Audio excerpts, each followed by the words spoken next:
Friends, fans, and fine folk, grab your drinks and snacks and come on down to the campfire for this short rest with me and my friend, Britt Clark! Hey!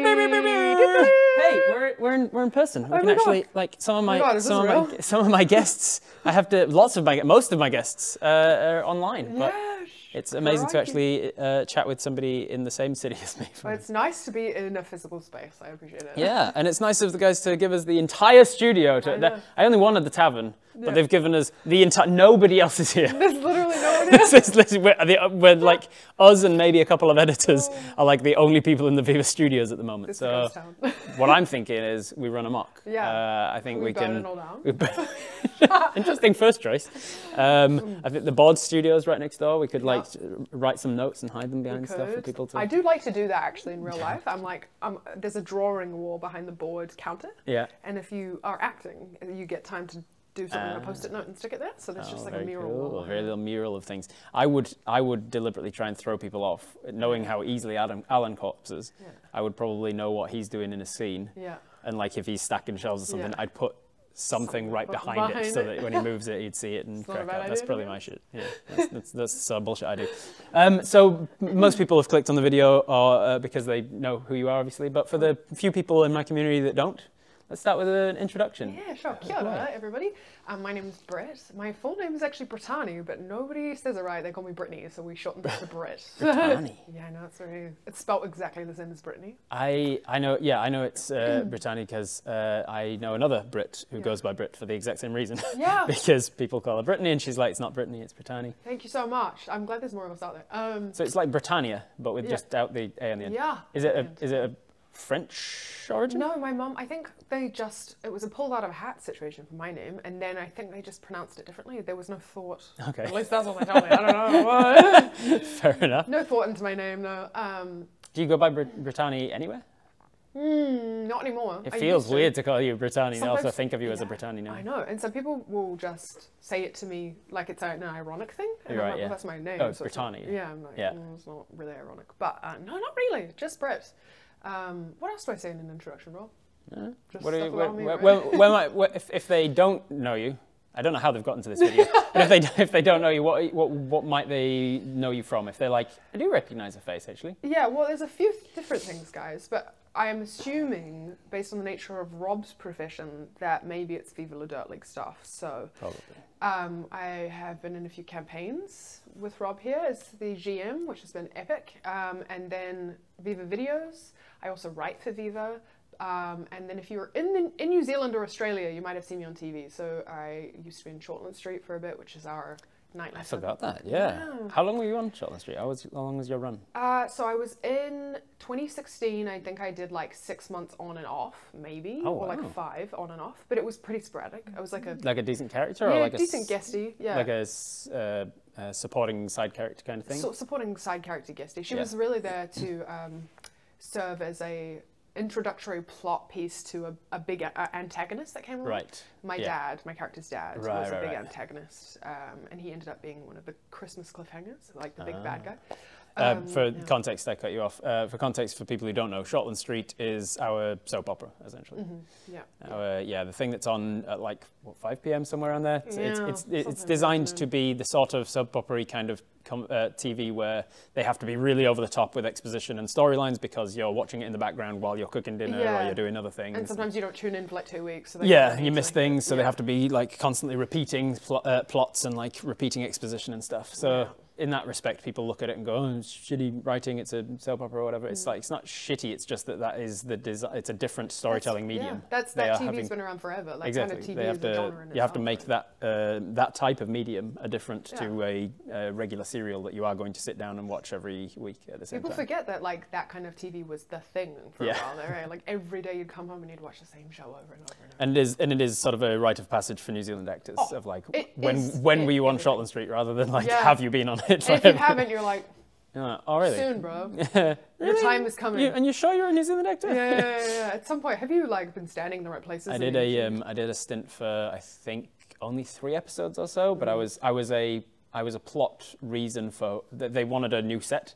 They wanted to like mix things up, and I was the reason for that new set to change because they were changing up I think they called it the IV, the local bar, and they wanted to redecorate it, just have a new spruce up, and so there was a whole plot where the ownership changed hands or something. Some younger folk, maybe the kids of the people who actually owned it or something.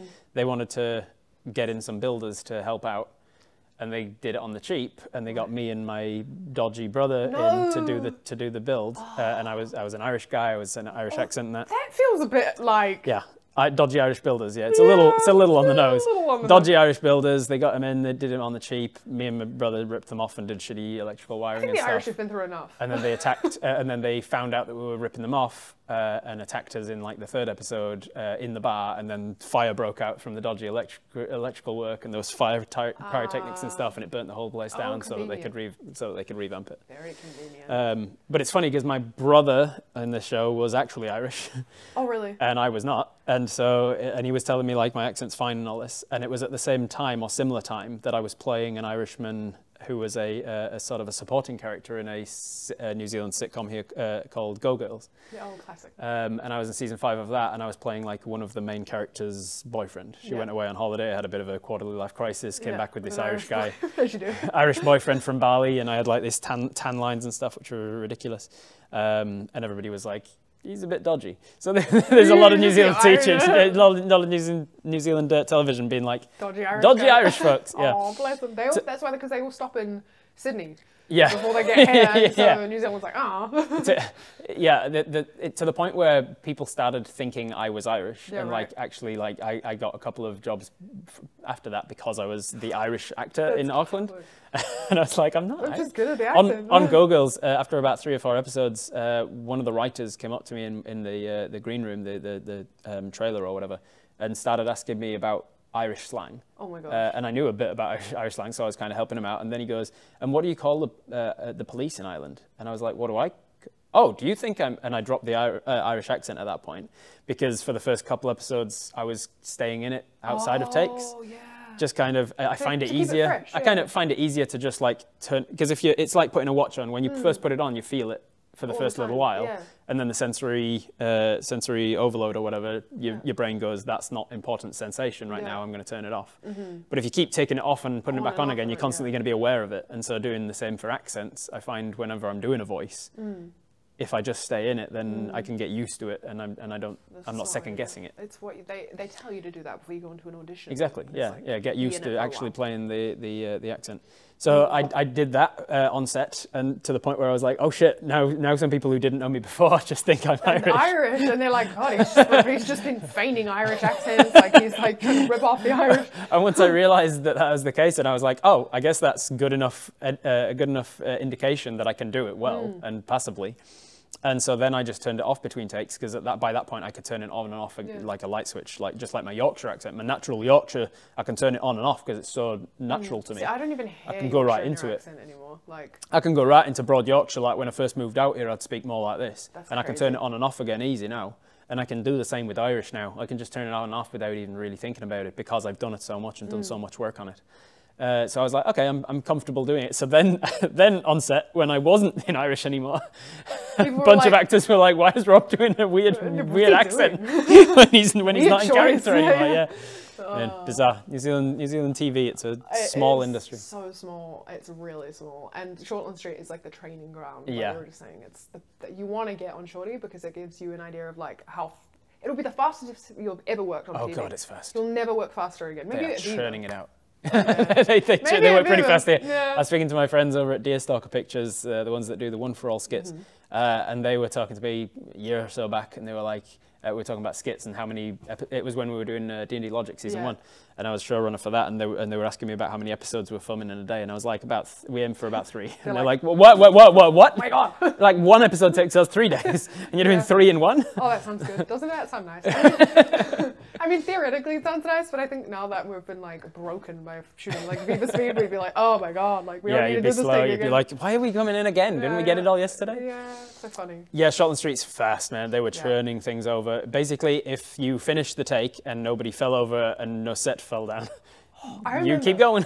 Going to that set and being such a baby in the acting world, and then they'd be like, we're probably just going to do a rehearse record, and if we get it, we get it. And I was like, what the fuck is that? Like, a rehearse record. As in, you just record the rehearsal in case it's good enough, and then if it's good enough, you move on. And you're like, I literally did it one time, now it's on TV for everybody to see. The first time that I ever said those lines was on that take. Yeah, and funny enough, Viva operates like that. I feel like, I'm not sure if everyone knows it, like sometimes at Viva you get one take, like, and that's it. That's it for the whole skit. So when you see us, we might not have had the scripts until an hour before, and then the take that you see is the only one that we did. So like, yeah, gotta hand it to them. It's very clear that that's the case whenever we're doing green screen, because we leave in all of the breaks, all of the corpsing, all of the little jokes and stuff. Do you still, with your green screen, does Ben direct your green screen now? Yeah. Yeah, Ben's been directing the green screen for a while. Does he give you guys like marks and like beats to hit and stuff? Or not really, no. He says, this is the idea of the scene. Go. Right. And then he's given us marks and beats to hit. Most of it's, I think he's more confident with the Tales of the Misfits, being the only person who's in both. Yeah, of course I forget. I was like, you're not the GM of the other game, yeah. Being the only guy who's in both green screens, I can see that Ben's confidence with the Ladies campaign as D&D director is more established, because he's been given that role, and he's... From the start. Yeah, he's not trying to direct the people who are the fundamental core of Viva la Dirt League and tell them what to do.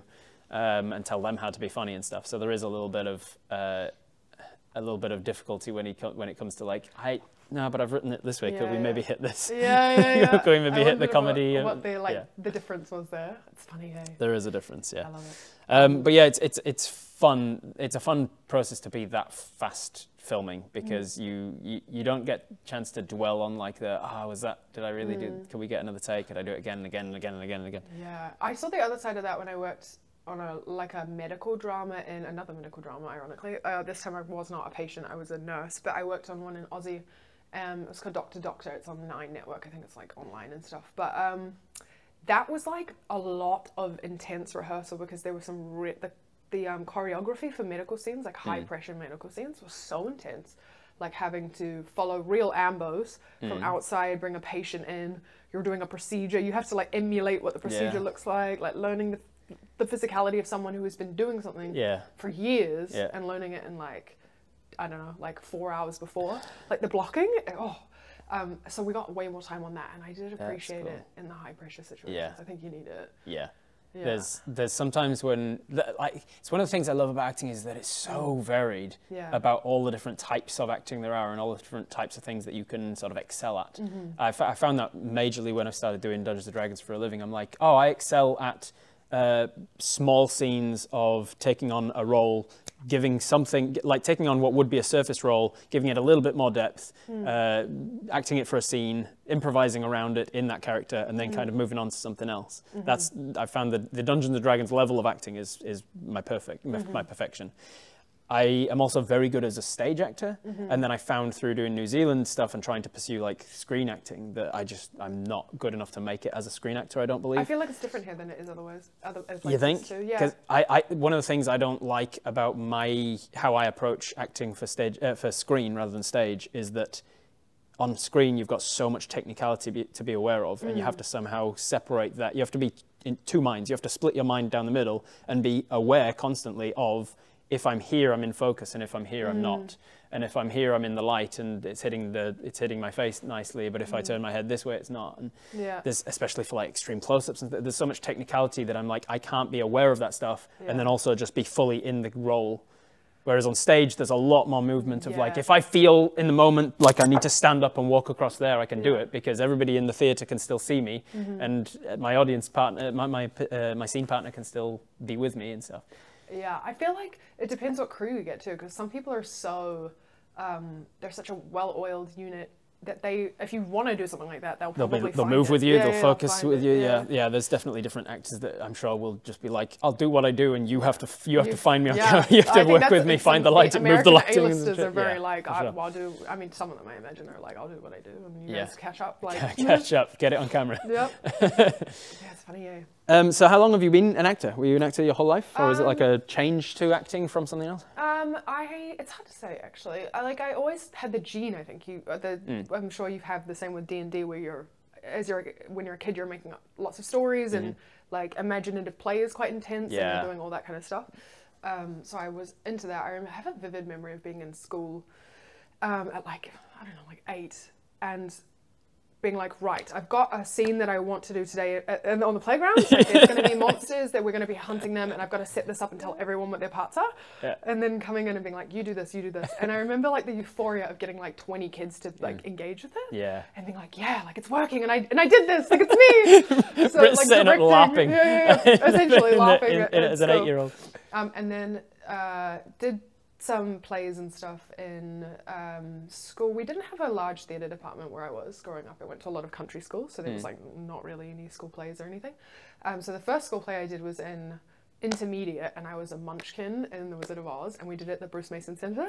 Oh yeah. And I remember being like on stage, just being like, oh my god, now is my time. This is it. Like I was so electrified.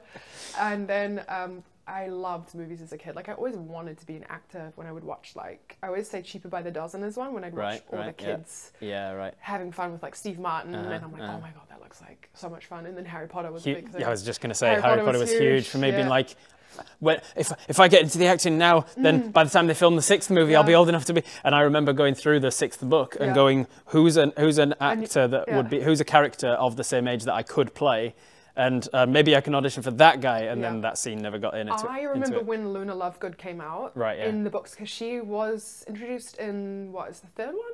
In the third movie, I think, yeah. Oh, the third movie. So when I got to the third book as a kid, and then they hadn't released the third movie yet, I was like, oh my god, there's Luna Lovegood. I was living in Switzerland at the time, and I was like, what if I like, I could audition? I was like, I was way younger than the character was. I mean, there's no way I was going to audition for it. But like, yeah, the same. I was like, I could be in it. So yeah, Harry Potter, and then just did heaps of community theatre, like Mairangi Players. I played Cinderella there in a community show. It was really fun. I was a pantomime, and then just kept doing community theatre, and then I don't know when it happened. Like I think Shorty Street, and I did a show at with Auckland Theatre Company, a festival called the Next Big Thing, and it was basically Auckland Theatre Company, which is like our big theatre company here. Professional theatre company, and they put on like a festival with heaps of players and heaps of directors, mass auditions. Like you go on an audition with like, I don't know, like 30 other people, and they pick people for shows. So I did that, and I was like, oh, okay. And then I got the audition for Shorty Street off of that show. Oh, nice. The casting director had come to see it, and she'd picked out some kids she wanted. Did you have an agent at the time? Or? I did, yeah. I just signed with Johnson Laird, and I really wasn't going in for anything because I was quite inexperienced. Quite young and very fresh, and didn't know how any of it worked. But then I went in for the Shorty Street audition and then booked that job. And then I was on that for a solid amount of time. And then Viva... When you got Shorty, were you like, I've made it, this is it? Yes. You were like, it's so funny when I look back at getting TV jobs to this day still. Like, even when I got Doctor, I was like, oh, this is it. Like, but as a TV actor or like an actor in Australasia, like there's not a lot going on all the time. So you'll book something and you'll think you've got it. Oh yeah. But it's not like that. And it goes like that for your whole career. You've got to be so good at budgeting as a professional actor, because you'll get a huge payout. And people who don't understand the industry will go, you got $3,000 for that? Holy shit. And you're like, yeah, $3,000 that's going to last me the next 4 months. Yeah. Because I'm not going to get any work for the next 4 months. Yeah, it's funny, and like a lot of people forget that jobbing actors or actors that will be auditioning for a substantial amount of their career. That's the norm of acting. Like the A-listers are the 1%ers who make it. The rest of us are all just jobbing. The amount of rejection that you have to just get good at, like you have to literally just be able to turn it off. The even knowledge that you did a thing. I sometimes would get like a callback or book a job for a thing, and my agent on the phone would be like having to remind me what the audition, what are we talking about? What did I book? Because as soon as I'd finished the audition, I'd be like, self-preservation tells me I have to ignore the fact that I even did that audition, because 9 times out of 10, 99 times out of 100, I'm not going to hear about that. They like, don't call us, we'll call you. They never call you. If you don't get it, you don't hear it. That's one thing until you see it on TV and you're like, I guess I didn't get that job. Yeah, that's the one thing I would tell myself if I were starting out again. I would be like, don't lose your excitement, but don't hinge your bets on every audition that you do, because so early when you're early in your career, every audition you do, you're like waiting by the phone, and that's like so the news for your family and stuff. Yeah. What's new, and you're like, oh, I had an audition for this. Yeah. Think because you're excited that means there's a chance I'm gonna get it. Yeah. It's like you can think of it as like you had an audition for this, and there's no chance you're gonna get it. Big time, and that's I never said this word properly. Exacerbated in this country. I think I saw who was it talking about it? She played. Oh my God, what's her name? Oh my God, it's slipping my mind right now. Oh, Kate Winslet was talking about, I think she was talking about the statistics for auditioning. Right. She did it, and it was like within every 80 auditions, you'll book one job statistically. Yeah. And if you live in a place like New Zealand or Australia, the auditions are there's such a lack of them that takes a long time. So much time to get to 80. So it's like, in countries like this, you just can't. So like imagine being in a job, like an accountant or something, where you go, oh, I have to take 80 job interviews before I'm likely to actually get a job. Yeah. And how destroying that would be on your soul to have to do. Yeah. And what's more is you could be like turning up to most of those job interviews and look around the waiting room and see a bunch of people that just look like you and don't necessarily have any acting background, but they look attractive, so they're going to book the advert. Yeah, it's luck, and it's just plenty like of people who are just like, oh, I'm mostly a postman, but you know, I do have a bit of acting time to time because I can smile and I look attractive when I smile. Yep, there's no rhyme or reason. Like, obviously you work at your craft, but like a lot of it is just consistency, persistence, maintaining a good attitude. A lot of it, unfortunately for me, was a lot of like knowing the right people and having the right sort of nepotism-ish kind of attitudes towards like being seen to go to the right theatre and making sure that you're schmoozing with the right casting directors when you see them out and about and things. I always hated that sort of shit. I think that's why drama school exists. A lot of it is just to setting build up network. connections so that you've got people to fall back on. And so like I didn't go to Soifakati or anything either, and I always was like, oh man, I should have gone. Because you build a network of people that will be eventually making work so that you can all come up together and like... I graduated Toifakati in 2010.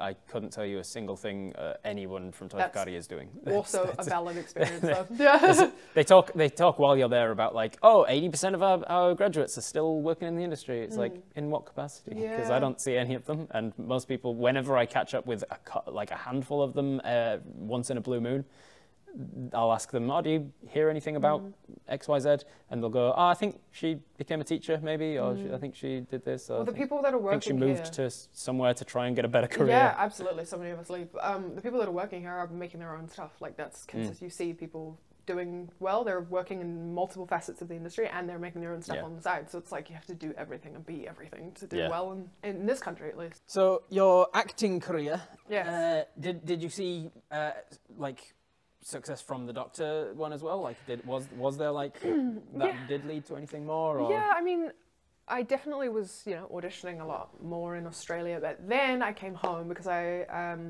was very homesick after when I moved to Australia to film Doctor. I had actually booked that job off of a self-tape and I didn't get a call back for it, so I just booked it straight from a self-tape. Oh wow! I know, it's unheard of.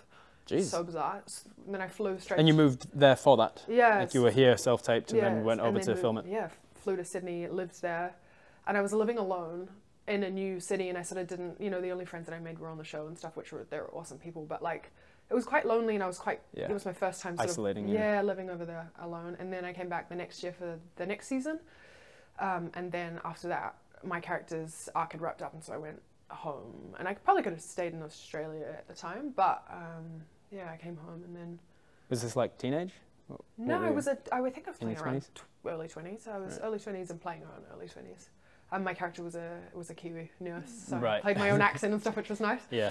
Then came home, and that was 2018. And then I think it was end of 2018 I came home.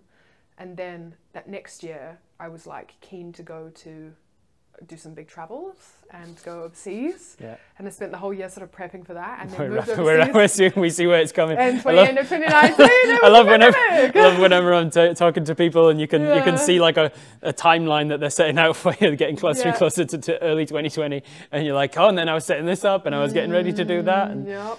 I was also finishing my degree at the time, so I was doing my undergraduate, like my bachelor's degree. In what? Creative writing. It changed a lot. I had a minor in, good God, everything. Classics. English. I had a minor in defense studies at one time because I defense studies? Yeah, don't ask me to repeat anything I learned. Like military tactics, like studies of border security. My first thought was like martial arts, like self-defense studies, and I was like, no wait, defense on a wild, like global defense. Yeah, that was weird. That was a weird time. ADHD, am I right? Yeah, right. Hyperfocus. This is going to be my thing now. Yeah, so I moved my minor around, but eventually just got rid of the minor, committed to doing the bachelor's, then did that in 2018. I was sort of committed to uni full time. And, no, 2019 I was committed to uni, and then at the end of 2019 I moved to Canada to do a working holiday. Got a job at a mountain on a ski Vancouver? resort. Yeah, Vancouver. And then 2 months into that, the whole place... Pandemic happened, so got stuck for like a year and a half. So you got to see a lot of Canada. Oh yeah, big time. I saw Vancouver City. in the 1 year that you were living there. Yeah. Saw so much of Canada.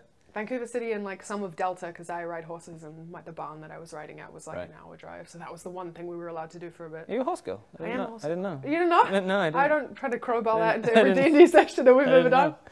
I don't know, man. There's so much of that little shot that went really well of like me giving you shit for the horse reins, like me pulling it around, and everybody's like, Rob, blah blah blah. Oh, Britt's being a real bitch here, and I was like, you are misreading this situation. I was deliberately being the asshole here, not Britt. It's because you're the GM, and so people are like, I love yeah, exactly. Like, I was like, I deliberately put a horse into that situation, knowing full well that I would get something wrong about horse anatomy or my description of how to use a horse, and then Britt would pull me up, and then I'd get a chance to be an asshole to her, because that's my brand. There's one thing I can't can't resist. You're watching my stuff. You know I'm an asshole. I lean into it. There's one thing I can't resist. It's just yapping about horses. So I will rise to the bait every time.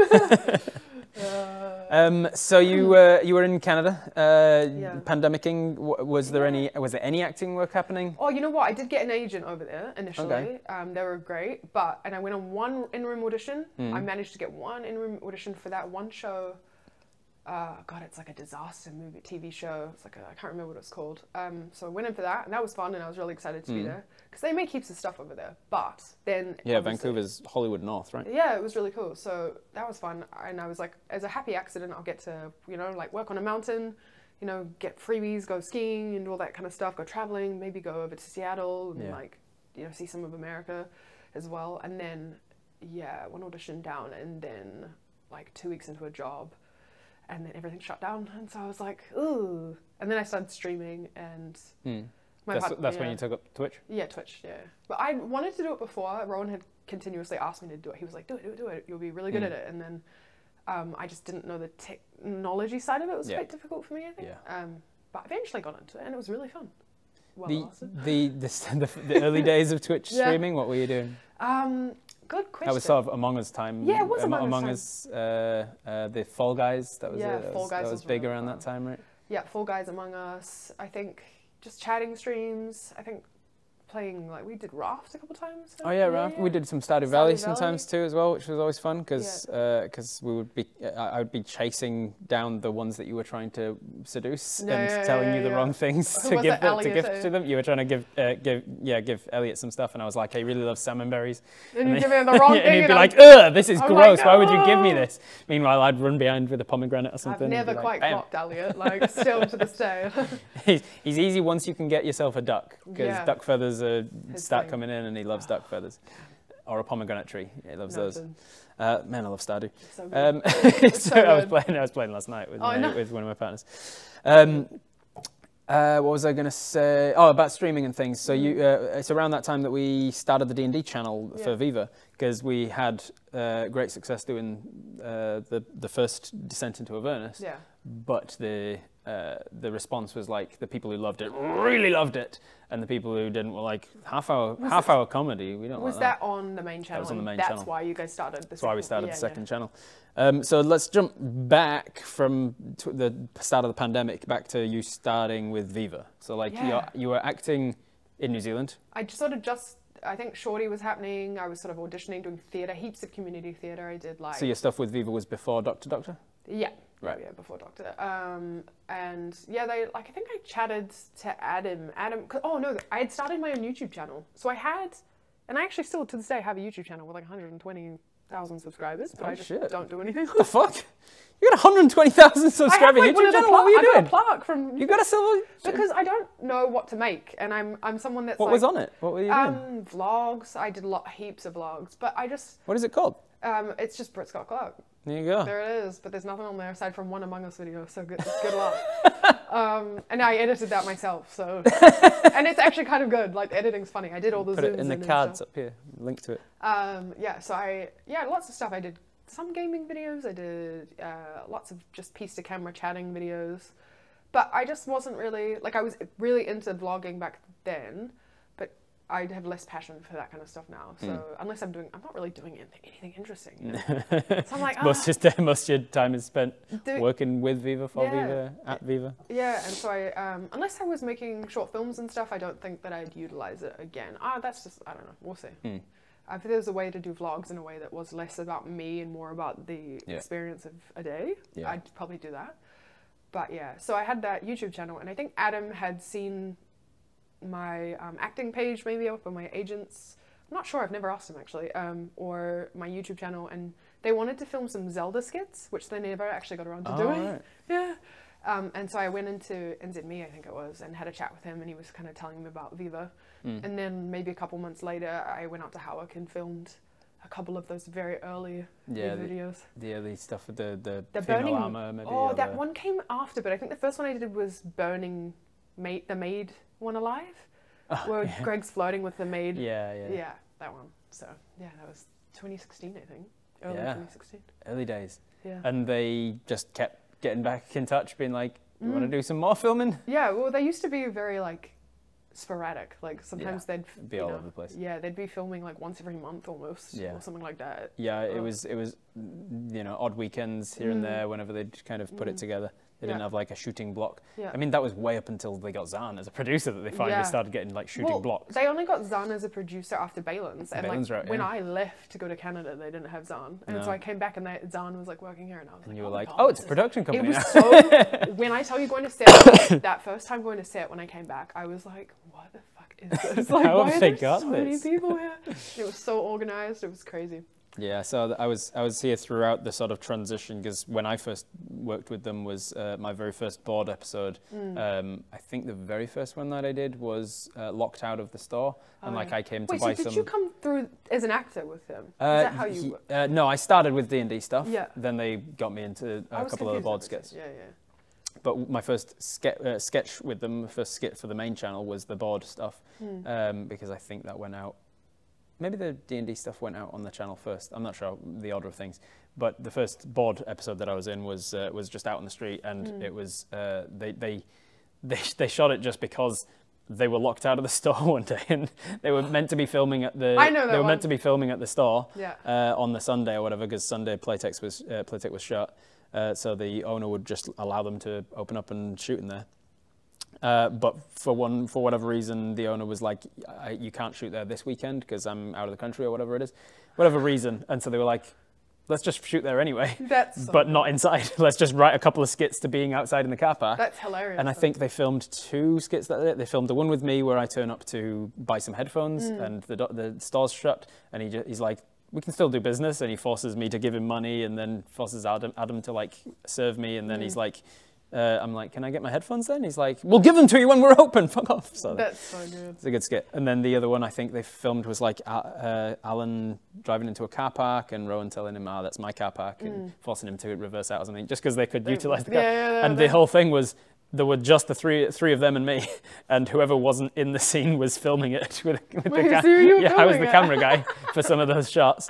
And in my skit, you'll see that they all turn up to the store that is locked, and Rowan's like, well, we can still do business from the car park, and Alan says, no, we can't, and leaves.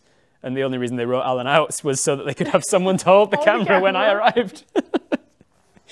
I was with Viva from those days. Yeah. I remember them hitting 100,000 subscribers on their YouTube. Yeah. I think I remember that too, actually. Was that 2016?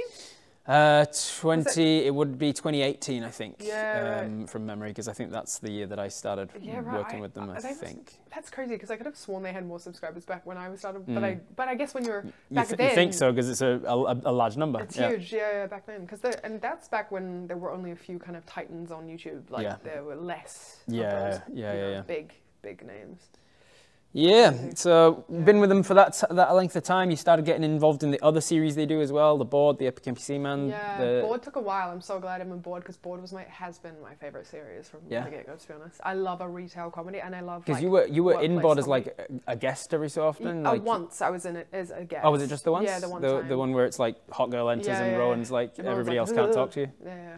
Classic. And then from there, no Board until Ticktown? Yeah, Ticktown. Wow. I know, long time. Yeah. Geez. It's so good. It's my favorite show, to be honest. It's great. It's really good. And I like that they've differentiated the different people who work there now. Yeah. Like you've got all the different types. Yeah, that's so nice because it's identifiable as soon as you kind of click on it. If you haven't watched Heaps before, you click on it and you'd be like, I sort of get the character archetype straight away, so you don't have to do heaps of research to get warmed up.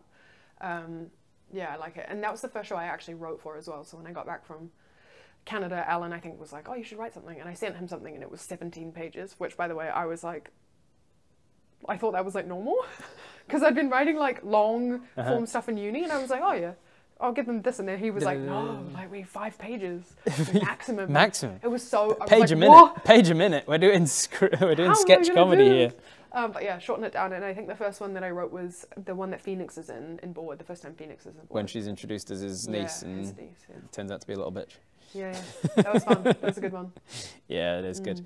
And then your introduction to D&D. Do you remember what that was? Well, that was we were filming in the TVNZ building in the basement. Mm-hmm. Do you remember the very first time you played? Because the first time you ever played was with me, right? At Adam's old house. Have you ever played Dungeons & Dragons outside of me being your DM? No. You've never played with anybody else? Oh, we filmed something recently where I played with a different GM, but you were there. Yeah, sure. I was also there. So you've never played D&D without me, me present? No.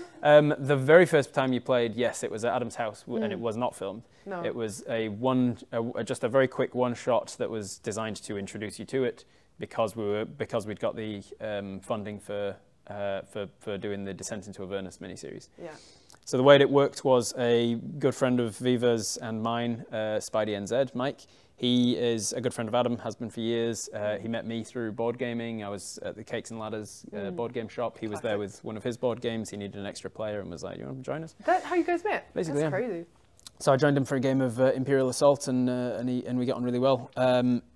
After we were friends, he put us in touch with Adam and said, hey, your Epic NPC Man stuff, it's set in like a high fantasy world of Warcraft with elves and goblins and magic. I think it would work. It would transition well to D&D. And I think he sent through like a board game review channel called Shut Up and Sit Down, who had normally do like board game reviews, but they did a one-shot. They did a one-off special where they did like a 3-part of them reviewing Dungeons and Dragons. Right. And it was just them playing it basically. And he goes, this was really entertaining to watch, and I think you'd do it even better. Like, it'd be great on your channell. And I know a Dungeon Master. So he put us in touch. Adam got in touch with me via email and said, hey, Mike said that you'd be a good Dungeon Master. Do you want to try something out? We worked together to come up with like the one shot that we filmed at Adam's house. It was just the 3 of them and me. It was basically not even Dungeons & Dragons. I'd heavily homebrewed and retracted things that were confusing and just gave them like special things they could do to like super simplify their characters. We filmed for like 2 or 3 hours. And then after that, because they were in this super growth, this sort of exponential growth part of their journey, they were like starting to curate the stuff on their channel a little bit more. And they went, not sure that with like one, because I think it was Tom. It's like one camera guy filming 3 hours in our lounge isn't very interesting. I don't think it's quite the quality that we want for the channel anymore, but we'll put it on Patreon. Because fuck Patreon, they get the dregs. No, they get the extra, extra bonus content. That's what we call it. I am also a patron, and I have been paying for that this whole time. I was just like, you pay for the Patreon? I do. Jesus. I'm always here to support. I'm just a hype girl. Man, that's crazy. I did support their Kickstarter for $1 just because I knew that I would not get any of the I would not get any of the updates without it. So I was like, I won't hear about what's happening unless I was like, I'm support already a patron. I don't need to do any more of this money. But yeah, they put it on Patreon. The patrons were like, hey, that's fantastic. I think it's still available on Patreon. So if you want to see the very first time that Adam, Alan, and Rowan play Dungeons & Dragons I would love to see with that. me, I don't think I've watched that. it's on the Patreon. It's a really, I'm really proud of it. I put a lot of work into it, and I came up with all sorts of, I like jammed it with references to the series. I binge watched every episode of the series back to back and took notes of like places that they were referencing and characters they were referencing. It wasn't as much back then, but it was still a lot. It was still like a good full evening of binging. I had like a table of like places they reference, people they reference, items they reference, and I was like trying to jam all of this in as much as possible. Nice. I was doing jokes to like every time they killed something that just like I rolled a random item off of a table and it's like, oh, big old chair. Yeah, cool. You kill a rat and you get a big old chair. That sort of shit. So they were like, it was really fun. People really liked it, but it wasn't great production quality. If we can get some good sponsors, maybe we'll do it again at a better quality for the channel. So I was like, okay, well, reach out to this company or this dice company, this terrain company. These are people that I know sponsor things because I'm in the Dungeons & Dragons community, blah, blah, blah. And as they were reaching out to these folk, coincidentally, Wizards of the Coast, who published Dungeons and Dragons, were reaching out to creators to sponsor to sponsor for their upcoming Descent into Avernus module. They reached out to Viva just coincidentally, just because they were a big enough channel, I guess, and said, would you be interested in doing this? Yeah. And they went, well, funny you should ask. Yeah, we're just talking about this. So they give us a chunk of money, not a huge amount, but like decent amount, enough to be like, okay, let's rent a green screen space and do it.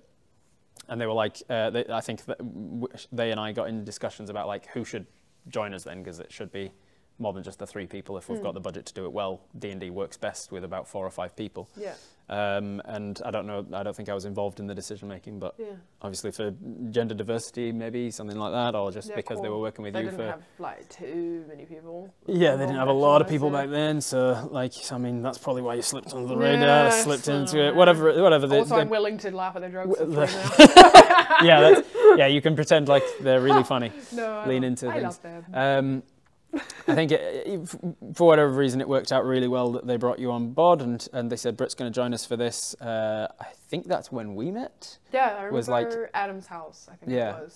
And I said like, okay, well, if she's never played and you've never played except for that one little run through, because it's being sponsored by Wizards, I can't just homebrew the shit out of it so it's not even recognizable as Dungeons and Dragons anymore. I have to actually play D&D with you. Yeah. And I'm warning you, it's a little bit involved making characters and stuff, so let's run through an actual Dungeons and Dragons game ahead of time with no cameras.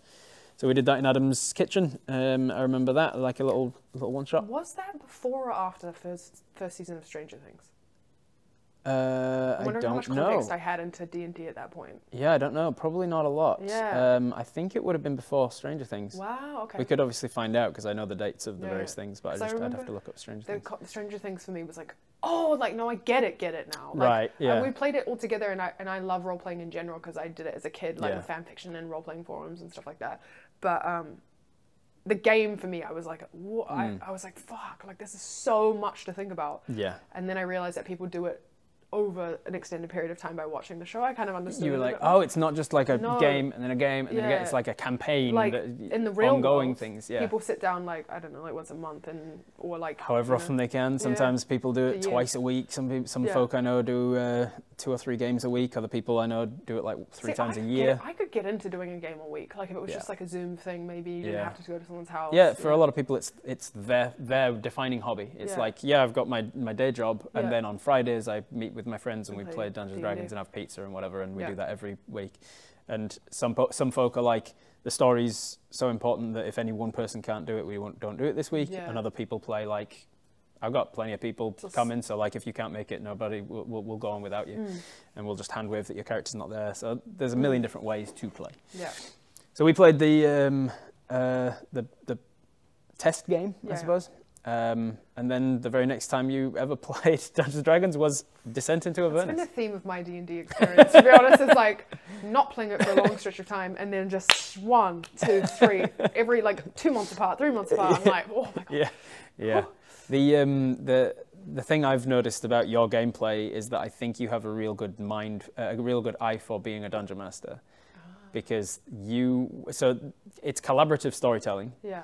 But everybody does have like a purview over which they have dominion, essentially. So the Dungeon Master, it's not DM versus players, and a lot of newbies kind of get into it in that attitude of like, I'm not going to tell the DM what I'm planning because then they'll ruin my plans. It's like, if they do, then they're a bad DM. You're working together to tell the best story you can. But that said, the DM still does have intentions. It does have their own intentions. Does have their own things that they can do that the players can't. The players have full dominion over their characters. So anything to do with your characters, your feelings, your intentions towards other things, your goals, your aspirations, that's you. And then anything outside of that is Dungeon Master. And a lot of games blur that lines a lot. Like I try whenever I'm doing skill challenges as a Dungeon Master, I'm like, okay, on the journey, it's going to take 4 days to get to where you're going. We're going to turn this into like a bit of a skill challenge. Everybody describe one thing that gets in your way on the way. Like we kind of did during the Tales of the Misfits with the sailing. Yeah, like you're sailing for 4 weeks. Like come up with something. What's a problem that you guys encounter and how do you overcome it? And I'll help you. I'll get you involved with the narrative. But I find that your style of gameplay lends more to that in just outside of those situations as well. There's more times when I'll ask you to describe the kill or describe what's your favorite room when you were in the character Clem in the flagship campaign. And you went to the Palace of Heart's Desires, and I turned to the players and I'm like, it's your heart's desire, so you describe what the room is that you see. And some of them, not naming names, are like, I don't know, a wooden room. and then you're like, it's a library with this nook and that nook, and there's beautiful things, and it's an antique kind of quality to this, and the air smells like this, which is much more Dungeon Master kind of brain of like, you can see scenes and you can play them out and you know how to describe the whole thing, to the point where you then go, I also have worming tablets in my pocket that I'm going to give to the dog, which is not the player's purview. It's not for you to decide that you have shit that you can just use on the characters, but you tend to push yourself into Dungeon Master territory a lot, to the point where I'm like, I'm confident as a Dungeon Master enough to be like, no, if I need to. But most of the time, I'm happy for my players to do that because I know that I can push back if I need to. But them branching out into it is better than me having to drag them into it. Yeah, that's good. So all that to say, I think you'd make a good Dungeon Master, Thank you. I am interested to play in one of your games one day. Yeah. Because as we are wrapping up various campaigns. This will go out. This will go out before Tales of the Misfits finale, which we filmed. Which we filmed yesterday. Yeah. So we can't say too much about how that happens. I was very nervous if this was going to be live, whether or not I was like, don't spoil anything. Like God. No, this will be going up before the Tales of the Misfits finale. So we can't say too much about it, but we can say it was amazing. It was really good. It's a fantastic story. Really very proud of it. I drove home. We were all messaging in the chat after we finished. Yeah. And it was just like, I'm crying still. And I got on my car to fill gas, and I was standing in the gas pump like, like thinking about the day. It was horrible. Yeah, I choked up writing the finale, the last line, the closing line. And then I was like, I don't know that I'll be able to get through that when we actually go to say it. I just got through it, and then I finished the final line, and then I turned to the camera and say, thanks very much for joining us for the campaign. And that's when I broke up. I was like, we were all going at that point. Yeah, good stuff. It was really good. But now that we are wrapping things up and we're coming towards the end of the flagship campaign as well, I have a million ideas for the channel of I want to do more than just Dungeons and Dragons. I've done some one shots with you guys. I've done the board one shots, the horror one shot, the sci-fi one shot, the Honey I Shrunk the Peasants one shot. Yeah. But I also want to play things like party games like Ultimate Werewolf and stuff like that. I love that. Those games would be fantastic. Yeah. And I think there's more room for us to branch out and try things with not having me as the Dungeon Master the whole time. I'd love to see a Britt one shot. Yeah. And not necessarily in Dungeons and Dragons. If you didn't want to, you could do a Cthulhu-esque monster game, or you could do like a romance rom-com sitcom game, or you could do like a.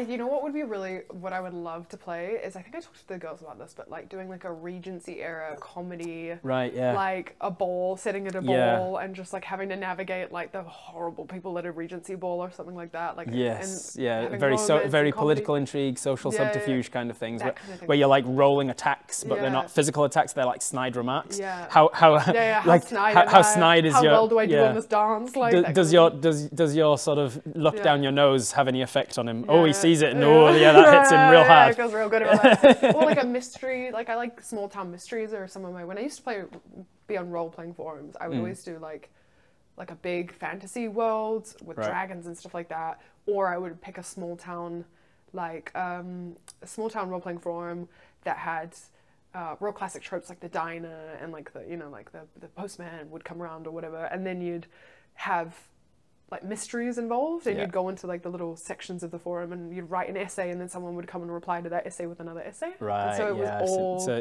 some people play D&D that way. It's called play by text is one of the ways to play, and it's a really good way of playing if your schedule is just insane and you're like, I can't ever commit to a particular day or a particular time, a particular evening or whatever. The dungeon master will be like, here's the scene in a Discord or whatever, and then people can chime in and be like, oh, my character's doing this, and they can get to it when they get to it. Yeah, it's so funny that I was literally doing that all of my childhood, just no math. There was no math, but the rest of it was there, That's awesome. Yeah. So would you have interest in doing so, theoretically? I think so. I worry about my ability to not come up the math and knowing how things work. I would really such a simplified game would probably be better, where it wasn't all of the With tabletop role-playing games, there are so many that go from, we call it crunch. Crunchy games are the ones that are super math-heavy. D&D is on the crunchier side. It's not the crunchiest. Right. There's a game called Pathfinder, which branched off from the 3.5 edition of D&D. That's one. And you did a joke on us at the start of a different... Yes. I was joking that we were going to play Pathfinder because of how crunchy it is and how everybody knows that it's so crunchy. Pathfinder is super notorious for being really math heavy. There's tables upon tables. Like if you're prone, maybe you've got a -2 to your attack modifier, and then if you have a paladin's aura, you've got a +3. But the enemy is currently blinded, so you've got a +5 circumstance bonus. But you're attacking with an electric weapon, so actually you get a -+1. And there's all of these things. What I worry about with D&D is that there's so many things. Like even on my own character sheet, I'm like, great, awesome. So I would have had advantage on this the whole thing or whatever. Shit, I missed my advantage. Didn't remember it. Like 5th edition Dungeons and Dragons is the least crunchy of all of the systems as well. So the one that we're playing, they introduced the advantage system, which is if you are doing something that gives you advantage, maybe you're prone and hiding behind a wall and the guy's blind. All of that. If you don't need to roll, you don't need to worry about floating modifiers. You just roll twice, take the higher of the 2 numbers. Or you're disadvantageous. You roll twice, take the lower of the 2 numbers. It was a super simplified way of getting rid of all those floating numbers that people were pissed off with. So Pathfinder, down one, Pathfinder 1E, I should say, the 1st edition. They came out with a 2nd edition relatively recently that's a lot more usable, but still pretty crunchy. So something like Pathfinder 1st edition, real crunchy, and then down the other end of the tabletop role-playing game systems, there's I don't know why this is the first one to come to my mind, but there's a TTRPG called Let the mermaids touch your dick, maybe. I think is the name of the system. And instead of dice, you have those stretchy, sticky, slappy hands. You have those, and you have a dildo. Great. And a bunch of glitter. Okay. How does the glitter play? And so I think, from memory, I think you roll the dildo in glitter, and you put the dildo in the center of the group. And then, like, anytime you want to do, you're like sirens, mermaids trying to lure sailors to their death or something like that. And I think if you got to throw your slappy hand at the dick, and if you touch it, it comes back with glitter, and that's the way to tell that no, it's just that's the way to tell that you've actually hit it, because sometimes maybe you missed and you didn't know that you missed it. Whatever. That sounds so simple. Because you're all throwing things at once as well, so it can be hard to know if you actually hit the glitter. It sounds like Hungry Hippos a little bit. Adult Hungry Hippos. So that's one TTRPG. There's a TTRPG that's based on Jenga. It's called Dread. It's a really good horror game where that's instead of rolling dice, every time you have to do something, you pull a thing from the tower. Cool. And so it starts off real easy. And then as the story progresses, the tension is racking up, and if you top the tower over, you die. Like your character dies, but then you rebuild it, take a few out, and continue with the story with who is left and stuff like that. Who is left? Okay, so you get rid of people. There's a TTRPG called 10 Candles, really good. I'd love to see it done really well on camera, because the premise is you are doing it in the dark with the only illumination is 10 like tea lights or 10 candles that are lit. And so you have 10 scenes in the game, and you go into 10 candles knowing you will all die by the end of this game. You are telling the story of the last few moments of these survivors' lives, but you know that you're all going to die by the end of it. And it's about telling the best story that you can during, and it's a really high tension horror game. And I'm not a horror fan with like movies and stuff. I don't watch horror things, but I find that I love telling horror games and playing in horror games, especially that one gets super collaborative. And anytime that a candle goes out, even accidentally, if you move too much at the table and blow out a candle, that's one scene gone. And they're closer to death because the scenes. So there's all sorts of, like TTRPGs in general are so numerous that if you only need a desire to tell stories, you don't need to go, I'm not good with math, so therefore I can't tell D&D stories. I definitely have that desire. You can be like, as long as you want to tell stories with your friends, you can find a tabletop role-playing game that's like, yeah, let's make it work. The right one, Maybe it's a card game, maybe it's a dice game, maybe it's entirely like, because my favorite part of D&D is basically when Rob has written a bunch of exposition and I get to sit there and listen to it. That's my favorite part. And it's like, great. It's it's like podcast time. I'm ready. Or like the role-playing, although I'm still quite new to the role-playing, and I find like, I have to pick a character that's really different to me to be able to do it well. If it's a character that's not that different to me, like I found Arrow and we're similar in some ways, but her sense of humor ended up being a little bit more like, I don't know, grating. And I found it hard to sort of make her quite different. Not that my sense of humor is grating, but she just sort of wasn't super different to me. So I found it sort of hard to know Am I wanting to do that because I want to do it, or would my character want to exactly. do it? And so, especially in the last session, I actually had to think a little bit about it. But yeah, I like playing characters that are really different because you have no choice but to commit. Like what Rhea's done with Horatio. It's like it's so easy, not easy, but like it's easy to see where Rhea is and where Horatio is. She can delineate her from her character real easy. Yeah, so I think if I were to character voice is good for that. I find as well. Like coming up with a distinct character voice so that not only you, but the players at the table know when you're talking as you and talking as your character. It's nice and easy. And people, unfortunately, often hear that and go, but I'm not good at accents.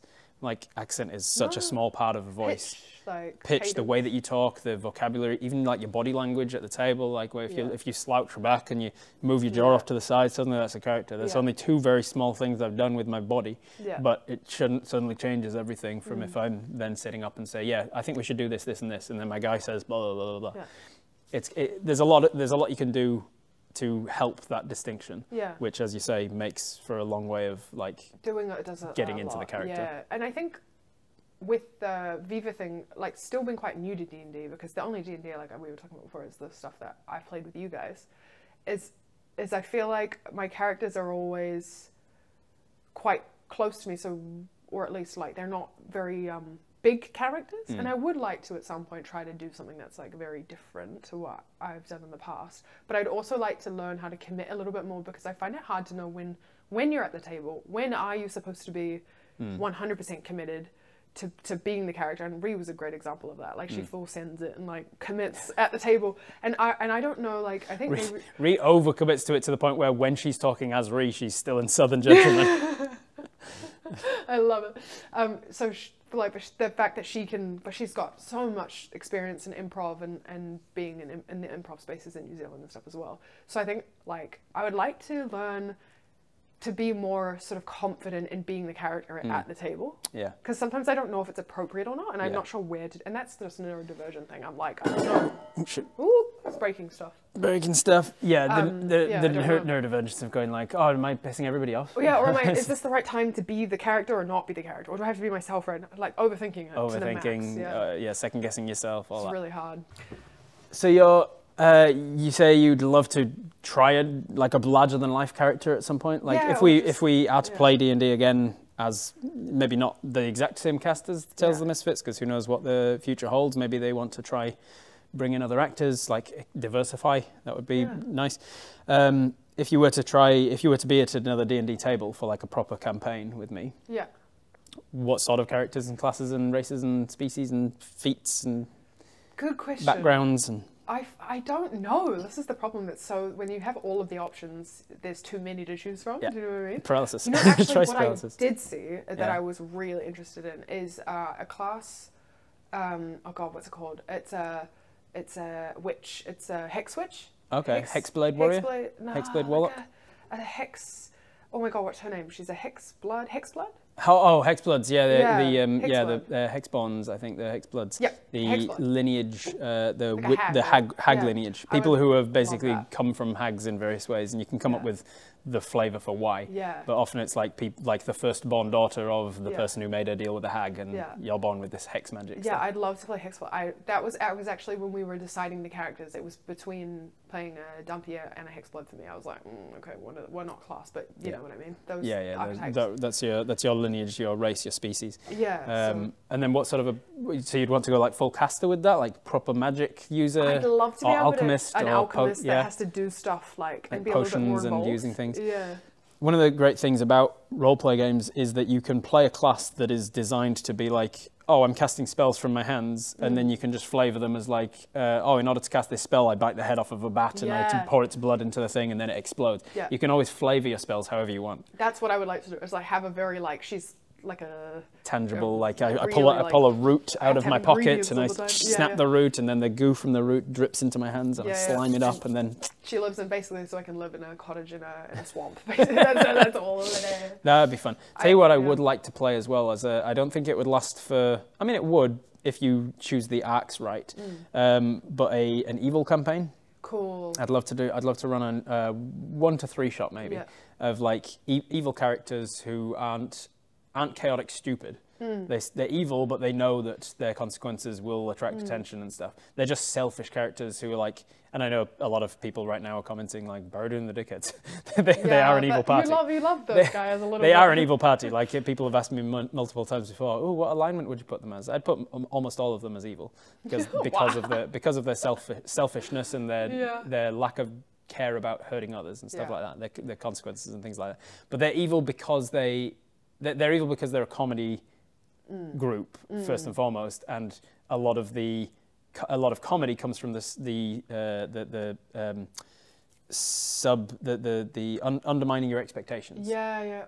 And the expectation is to do the good thing. That's the default. That you're expecting heroes to act a certain way, and because they're coming at it from a comedy bent, the funny thing to do is to not do the good thing. I did wonder recently, because we had I don't know when this is coming out, but we had an example in the last 2 game sessions where we did something quite chaotic for the first time.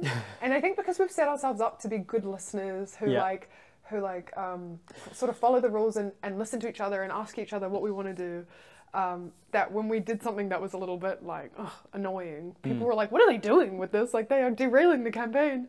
Is this the bringing Bug along? Yeah, and like that's the most chaotic bad thing that we've done. But it was so like a lot of the funnier comments are saying things like, oh, it's nice of them to bring an encounter along for later. Like, I gave you this encounter with a hill giant skeleton. You overcame the encounter by being like, oh, we don't need to fight this guy. We'll cast suggestion on him, and he's not a problem. And then you brought him along to be a problem later.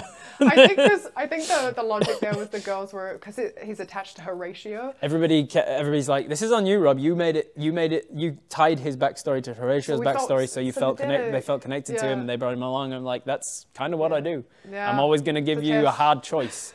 I rarely give my players like this is black and white, the objectively best thing to do, and this is the wrong thing to do. Yeah. I'm like, there's consequences to any decisions you make. Yeah, and I agree. And there's also an element of it at the moment where in that part of the campaign, we're all a little scared to force anyone else at the table to do something they don't want to do. So we want to be polite. And if you don't want to disengage, I won't disengage. And so every turn is like you going, okay, it's my turn. Let's have a diplomatic discussion. Yeah. Let's have a democratic vote on what we should do with my turn. Yes. Okay, I'm going to do this, and then let's vote on yours. At the voice campaign, they sort of derail and just force each other to do stuff. So so that's the difference. Difference in play.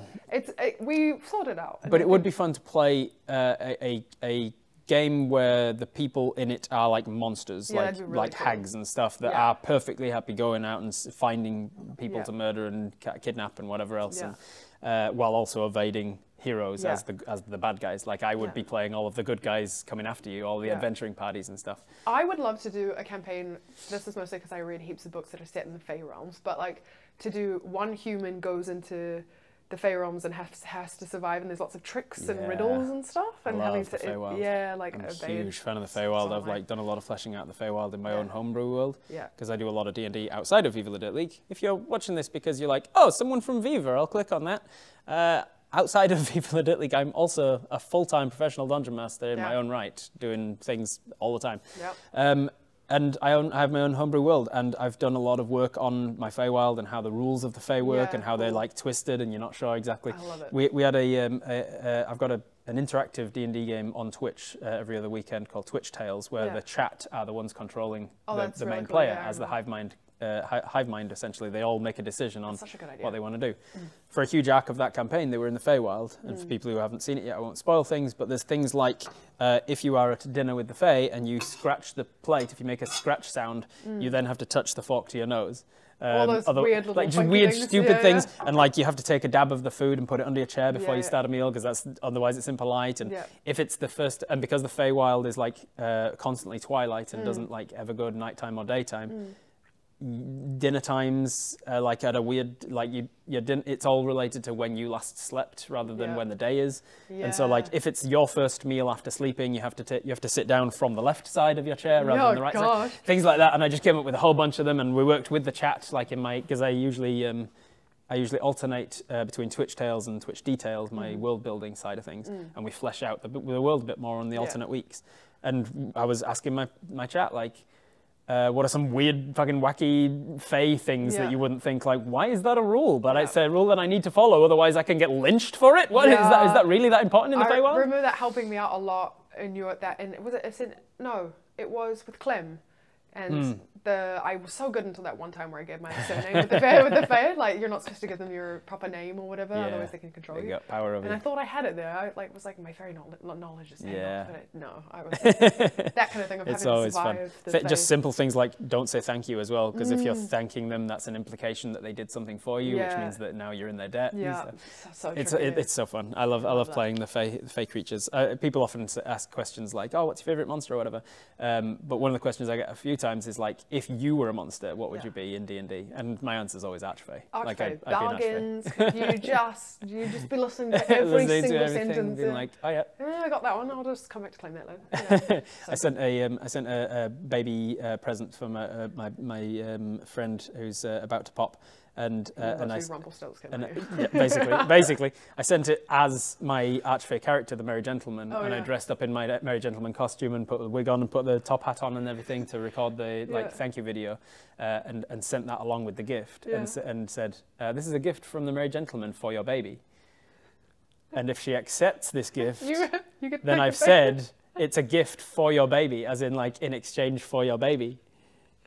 And if you accept things like that with the Archfey, I get a baby. Are you ready to have a child though? I don't want a child. I just want the ability to take it if I want it. Too good. Yeah, a monsters thing would be sick too. Like I would love to play like like we just did the vampires episode, but I would love to play like a political like dinner full of vampires from different clans, and having to figure out like different types of vampires as well, because you've got all the different types of the Nosferatu and the things, and the energy vampires and all those ones. That's funny. The energy vampires are good. And what we do in the shadows. So your acting career has been entirely on screen, pretty much. People have seen the whole. Your acting career and your Dungeons and Dragons career both have just been for everybody to see. Have you done much in the like outside of camera for any role play things? Like, have you been on stage a lot? Have you done? I've done a fair bit. I've done a lot of like pantomimes, which is almost kind of, I don't know. There's something about pantomimes. I did heaps of pantomimes as a kid. Heaps of like plays as a kid. I did like Agatha Christie stuff, Murder on the Nile once. I did like, just a lot of community theatre, which is a good place to start. Do you still do any of that stuff, or was that just like kind of where you cut your teeth? Cut my teeth for sure, and just got comfortable with the scripts, scripts. I think that's the best place to just learn how to get up in front of people. The reason I went back to university to study maths was like I was doing an acting workshop, and it was a 2-day workshop, and at the end of the first day they were like, here's some homework for the week, for the day. Just go home and think about like when you're happiest when you're acting, and we'll come back and we'll do a scene around that tomorrow or whatever. And I went home and I was like, oh shit, I'm not happy.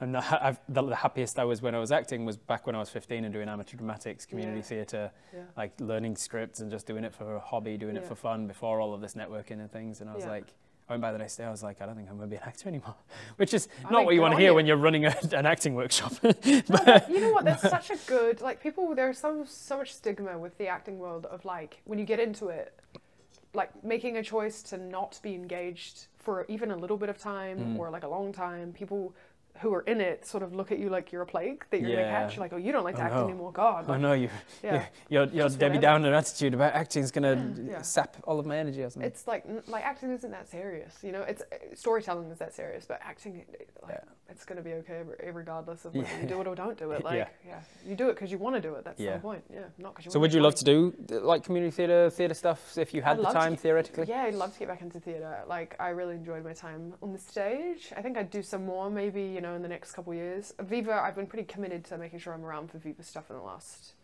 2 years. Because there's been so much going on, like heaps of growth. The huge growth ever since the sort of Kickstarter expansion was like, we've got everything that we're doing and we're committing to a whole bunch more. Absolutely, and it's Viva's in this space in the industry now in New Zealand where it's like a beacon of light for actors and creatives and crew that need somewhere to be making stuff. And the amount of skits that they do that involve like stunt workers and stuff. So like, here's a very valid thing to be getting your pay from. Yeah, absolutely. And so it's there's heaps of stuff, heaps of writing. We just finished writing Dev.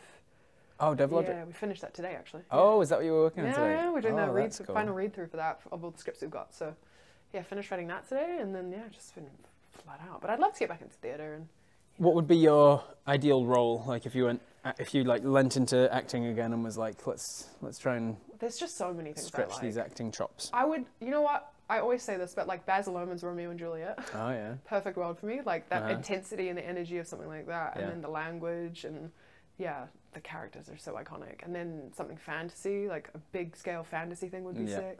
I'd love to do some experimental theatre. I really want to try clowning, like real bad. But have you ever done any? No, but I have a friend of mine who has done it, and it's tougher than you think. Oh, I'm an aura. I know. I'd love to like do a workshop on it.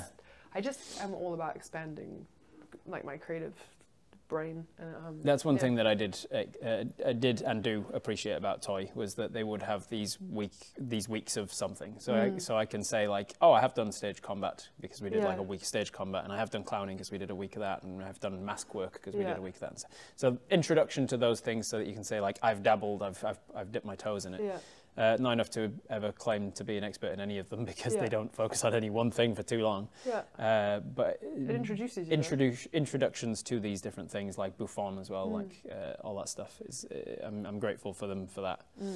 I love acting. I want to do all of it. So. You want to take all literally everything. I try. It's an ADHD thing as well, isn't it? It's like, I don't want to be too focused on one thing. I want to be this for the rest of my life. Exactly. That's why I was so excited to be on board, because I was like, oh, it's a character who like is not really likable, and I'm like, yes, finally something that's not like, you know, cute. I'm like, ooh, I could be annoying. But one of the best things I liked about acting, one of the reasons I pursued it, was like, I want to try every role. Like if I could be immortal, I'd probably try that, because then I'd be like, every 10 years I'd be like, now I want to see what being an accountant's like. That's why Edward Cullen sucks, because he did nothing. Did nothing with his immortality. Went to university or whatever. Stalked high school girls and looked at them while they slept. Yeah, man. As an actor, I'm like, oh, I can be an astronaut. Yeah. And then I'm a doctor. Yeah, and you get to like, you're never gonna, you know, I'm sure that, what's his name? Oh my God, my brain is cooked after the last couple of days. The guy who recently played in, oh, what's his name? Cillian Murphy. Yeah. I'm sure that he didn't learn everything about atomic bombs and science, but he still got to be in that space. Yeah, you get to dabble in everything. It's a smorgasbord of professions. You get to be like, let's see what it's like to be this kind of a role for a bit. You get to talk to people who have lived that life. It's just very interesting. Yeah, for a neurodiverse brain, it's like, that's the money. Speaking of neurodiverse, the ADHD and me, how did that come about, and where did it like, do you feel like it was everything you wanted it to be? Yeah, it's funny. Like, it started with a TikTok short series that NZ On Air was funding called Every Voice. It was a campaign that they were doing in New Zealand or Australasia, I guess. They were sort of funding some narrative and also some informational sort of series. Right. And we submitted an entry for that, and essentially the funding would have been for 60-second TikTok videos, so very short things. And we got to the second stage of that, but then didn't go any further.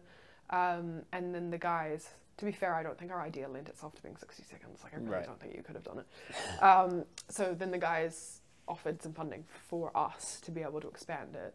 And like even before that, was the concept something that you always knew that you wanted to make some content around ADHD, or was it just like an opportunist arrived and you were like, could we do that? Yeah, let's put our things forward. I think Ellie and I had actually caught up well before that, because we had been told, the guys had told us that we should think of some things to do if we felt like pitching a series, and we'd had a few chats about things, and I actually think we came up with simulation logic first, which we pitched, and they were like, yes. But just sidebar, where are we at on that at the moment? We were just talking about it today. So Ellie and I have actually written scripts for it. But the nature of Viva writing is that nowadays we tend to sort of gather, and everybody gets a go at different things or gets to have some input. So we need to have a meeting, and they need to look at the scripts again. But very close. Like we're on it's happening currently. We're in like prep for it. So so we basically met up, talked about simulation logic, pitched that. That was fine. And then I think the Every Voice campaign came up, and it was just a good fit because Viva had just gotten TikTok. I think it was very new in their TikTok thing, and we thought it would be a good place to put something. So Ellie and I had both, been diagnosed with ADHD. Well, I've been diagnosed for a while, but Ellie had recently, I think, gotten that diagnosis, and we both had bonded quite a bit over that. And then we thought, well, this is something that we know. The thing. We can talk about this. Write what you know, right? Yeah, exactly. And write what you care about, because otherwise it doesn't come across as authentic. So we wrote that together. It was a really long process. Like, we submitted scripts, and then I think sort of at the peak where people started to post more narrative stuff, not narrative, but informational piece to camera things on TikTok talking about ADHD. That's where we were already like forming a narrative series at that point, and then there were just some delays in scheduling, so it ended up being delayed by like a year, I think. Oh wow! Almost a year, or like 8 months. Yeah. So it was a long way, and we were just constantly pushing and being like, we have it. And then but then production finally came around. Yeah. It all went well. Obviously, you can hear a lot more in-depth discussion about ADHD and me over on the podcast about it. Behind ADHD and Me, it's on Spotify. Yeah, that's a very enlightening podcast as to like the process of how it went. Yeah, and we talk about our own personal experiences with ADHD. In general terms, like it went well, like you enjoyed the process, you would do it again if it got a season 2? Yeah, I think so. I think we did. I think we were we had so much more that we wanted to do with it. And we had a few more episodes, and we did really scale back on what's in there. Like, the episodes are quite short, and I think just for time's sake and budget's sake, we had to cut a couple pages out of every episode, so they ended up being a lot shorter, but not as short as 60 seconds. So we were in the middle ground there. But yeah. You should know that the audience don't have the attention span for it. That's okay. Who does? Who really does? And so we co-wrote that, and we sort of brought on Michelle Ang, who is a director and actress in her own right, and she's incredible. And she came on, and then Raluca was, producing it, and we got a really good team, and then Art, and everyone was just so good. So it felt really fun making it. It was fucking crunch though. It was so fast. Yeah. 3 days. 3 days to film the whole thing. Holy shit. Yeah, it was crunch, but we really enjoyed it, and the response seems to have been great. Yeah. I mean, we were always when it comes to mental health stuff on the internet, there's always going to be a subsect of people who don't, for whatever reason, whether it's that we're women or that they don't want to talk about mental health, won't enjoy it. But the people that do enjoy it have been so overwhelming. Like, I got the opportunity to be with you at Armageddon, and seeing the amount of people coming up talking to you, like on the signing table, like coming along the table. Right before me was you and Ellie.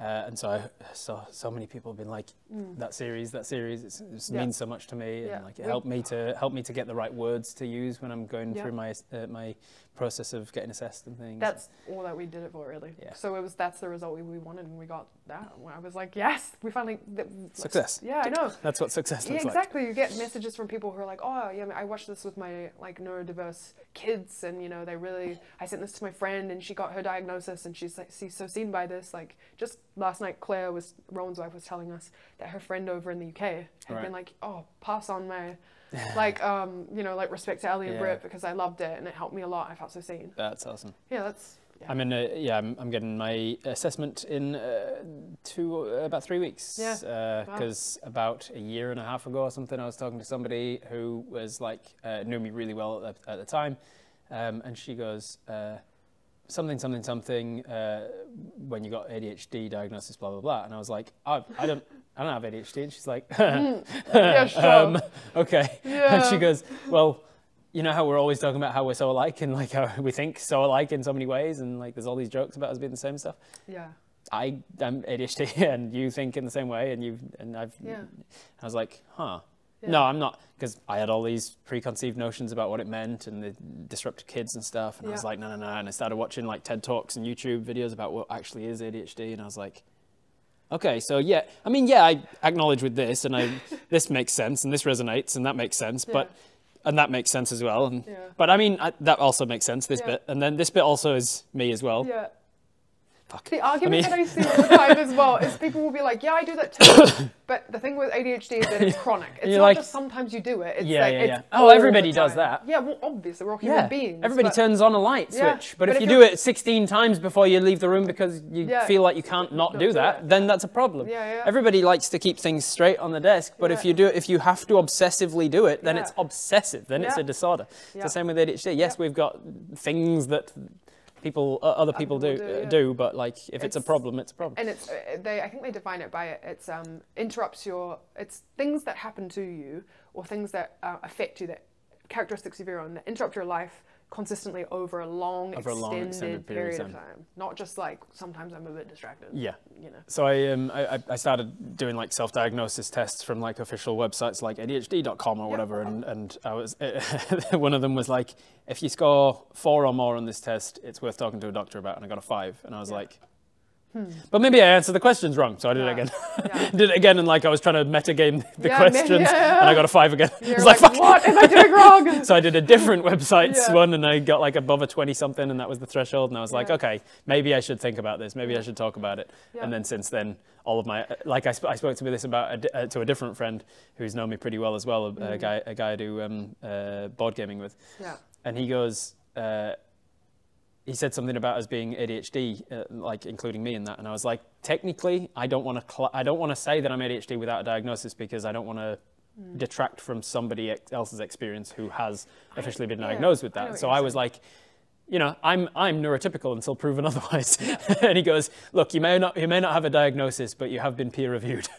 I was like, peer review is also accurate. And there's like, we find people who are similar to us. That's just how people work. Like you don't walk around hanging out with people who are so dissimilar to you that you can't have a conversation with them. Right. So if you're going to look around you and all your friends are neurodiverse, it's not guaranteed, but it's like I found my people. Yeah, literally. So it's a funny one. I think with ADHD as well, it's like we're so judgmental over claiming that space, or like even acknowledging that we have it, and that's all. It's so strange to me, because you don't see people walking around, I know they're different, but you don't see people walking around analyzing depression like that. So if you have chronic depression that doesn't go away, you don't sit there going like, do I actually have depression? Like, is it real? Is depression real? Yeah, like you don't see people doing that. So I think we've got a long way to go in terms of accepting and you know, the extra funny thing was I popped into one of Ellie's streams on Twitch like a week ago or something, because I saw the title was like mental health check-in chat or whatever, and she was just talking about mental health and stuff, and I popped in for a little bit of it, and as I popped in, she talked about an autism diagnosis, and I was like, oh, you got an autism diagnosis?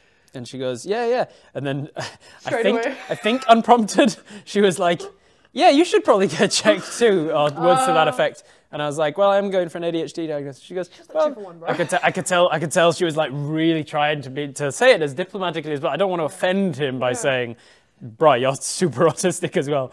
But she was very clearly being like, you should just, maybe while you're getting talked about ADHD, you should probably ask him about autism. That's valid. Which I've heard from a few people as well. And I used to think it myself. Like I used to think, like once I started looking into the spectrum disorders that exist, and the fact that things like Tourette's are actually somewhat linked to ASDs and stuff as well.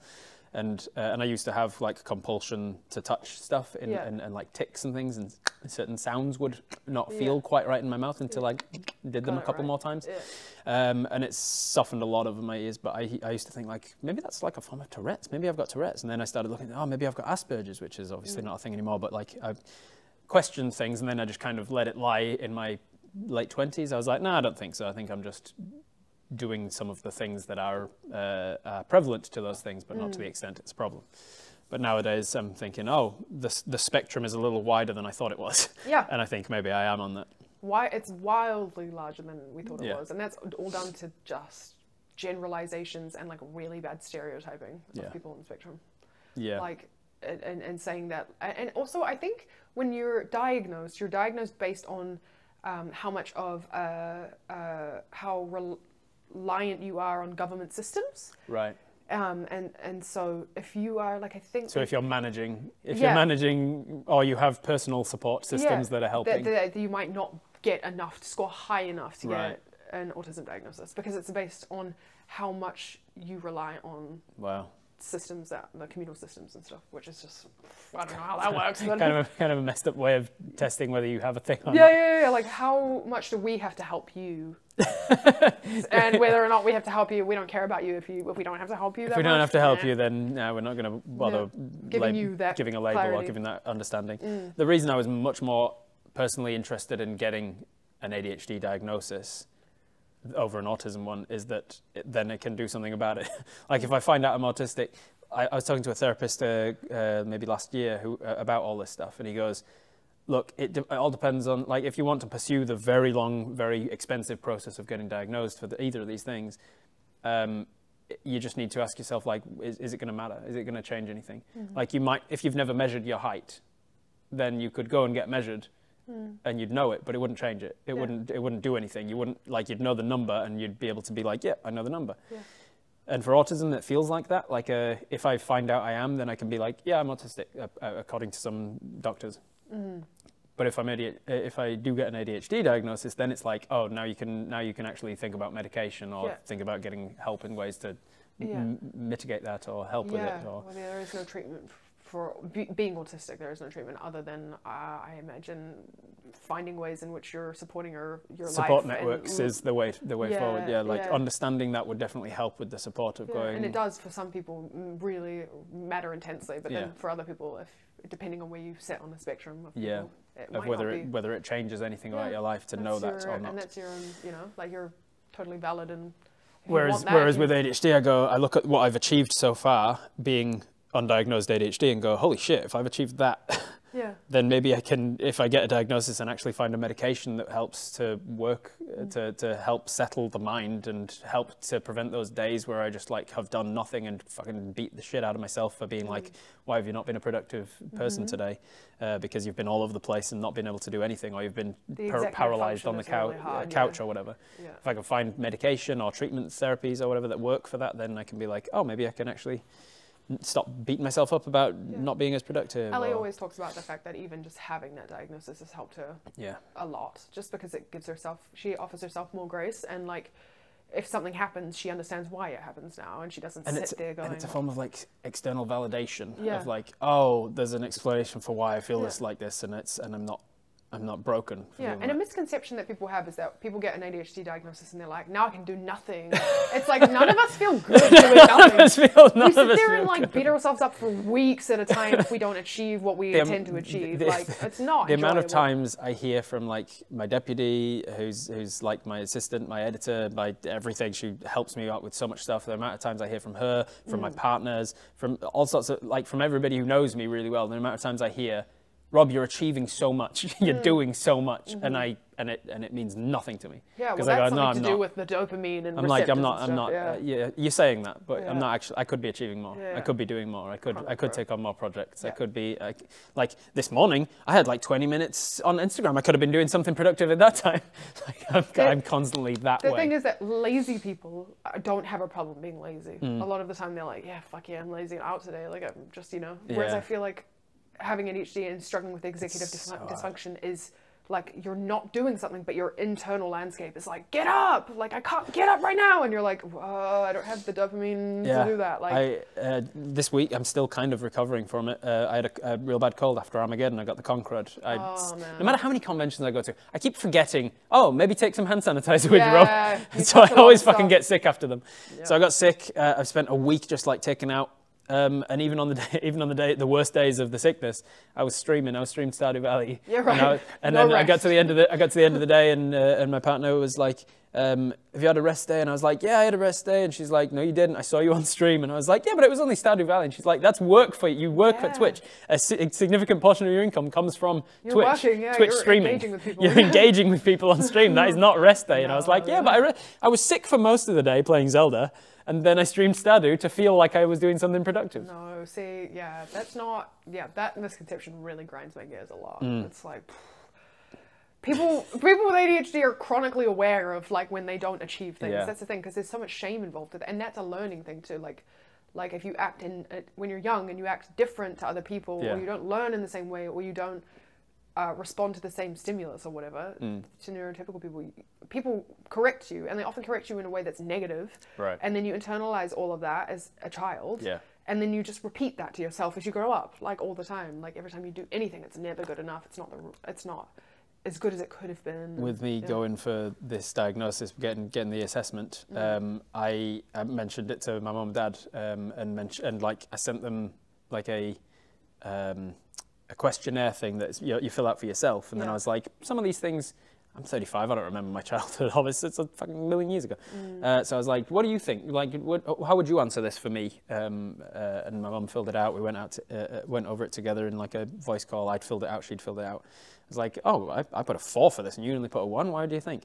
And some of the things she was like, you were never this. You were never a disruptive kid. You were never this. And she's like, like she's obviously got a different understanding of what disruptive was or what ADHD is. And I was like, but didn't one of the memories that sticks in my mind from one of the like parent-teacher conferences is that you were told Robert is the one person in class that I can guarantee is listening, despite the one person in class that I would guess is not listening. Because there was like, I would in class when I was like, pre-10, I'd be like on the back of chairs, I'd be like doing stuff, or I'd be thinking, and I'd be doing that because I'm listening to what he's saying, but I can't listen. I can't make eye contact and listen. No, I have to do something and listen. I have to be fiddling. Most of this chat I've been fiddling with this fucking knife. Like, and then they'd go, Robert, and I'd go, what? And they'd be like, what did I just say? And then I'd verbatim. They hate it when you know. They're like, I guess I did. I guess you were listening. God damn you. And then if I'm sitting there listening, I'm thinking about something else. I'm only not fidgeting because my mind is fidgeting. I'm thinking about dragons. I hate it when people are like, make eye contact with me right now. Like, look, you're not looking at me. I'm like, bro, I won't listen to you if I'm staring at you in the face. Like, I can make eye contact like if somebody else is talking and I'm. Yeah, but then you're like, right now, like you're talking and you're doing something else, you're looking elsewhere, you're telling a story. I can look at you, but then it's like a turn-based thing. Then I start talking and I have to look away. And the number of times I'm talking to somebody and they like go like this because they think I'm looking at someone, and I'm like, I'm not looking. I'm in middle distance right now, buddy. And it's annoying to me that there's supposedly a perfect specific amount of eye contact that is normal, and I'm like, oh god, like I'm always thinking about eye contact, and I'm not sure if that's just like an ADHD thing or what, but I'm constantly thinking about eye contact all the time. The only time I'm not really is when we're acting, because I'm like, the script tells me what I'm doing, and based on what the script says, there's an idea of what I would be looking at, and so it helps. 100%. I can fully agree with that.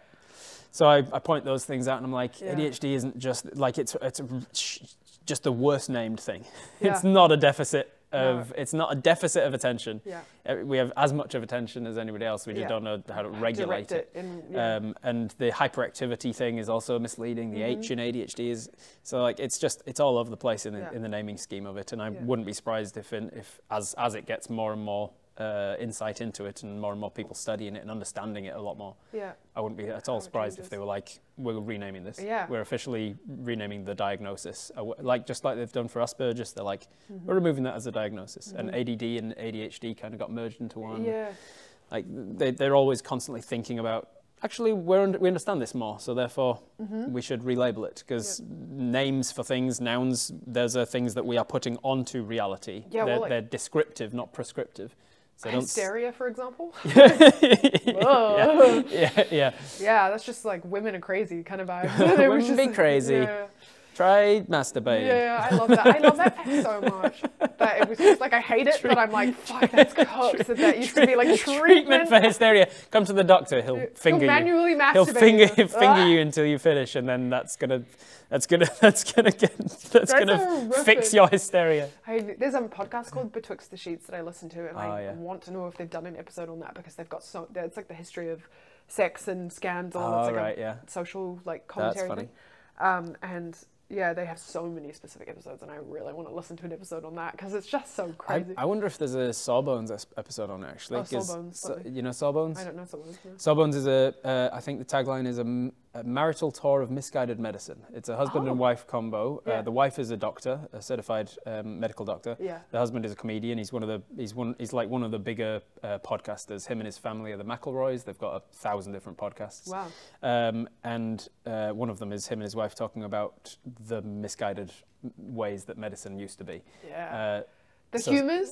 Like the humours. Yeah, cool. Their outro, I think, for that episode is and as always, don't drill a hole in your head. Because I think their very first episode is on trepidation, whatever it's called, where they used to like try and release pressure in your head by drilling a hole in your skull while you're alive. Doesn't the barber pole, the red on a barber pole, because they used to do bloodletting because the barbers used to also be the surgeons, because they were the ones who were good with knives and blades and stuff. And so they'd cut your hair and then also like put leeches on you and amputate a rotten finger and stuff. One-stop shop, go to everybody, pull your teeth out. Yeah, can't imagine. It's a really good podcast, the Sawbones. But yeah, they've done all sorts of different weird things throughout medical history, and so I wouldn't be surprised if they've done a hysteria episode as well. That's so interesting. God, I love history. So fun. Awesome. Well, I don't want to keep you forever, so what are we up? We've got some time. We've got some time. What else have we not covered yet? We talked about acting. We talked about D&D. How about board gaming? Just outside of Dungeons and Dragons, how do you feel about board games? I really enjoy board games. I'm a big Settlers of Catan player. Oh yeah. But I am not an enjoyable person to play Settlers of Catan with. Like, I get quite petty, and I can get I'm quite a competitive person. Right.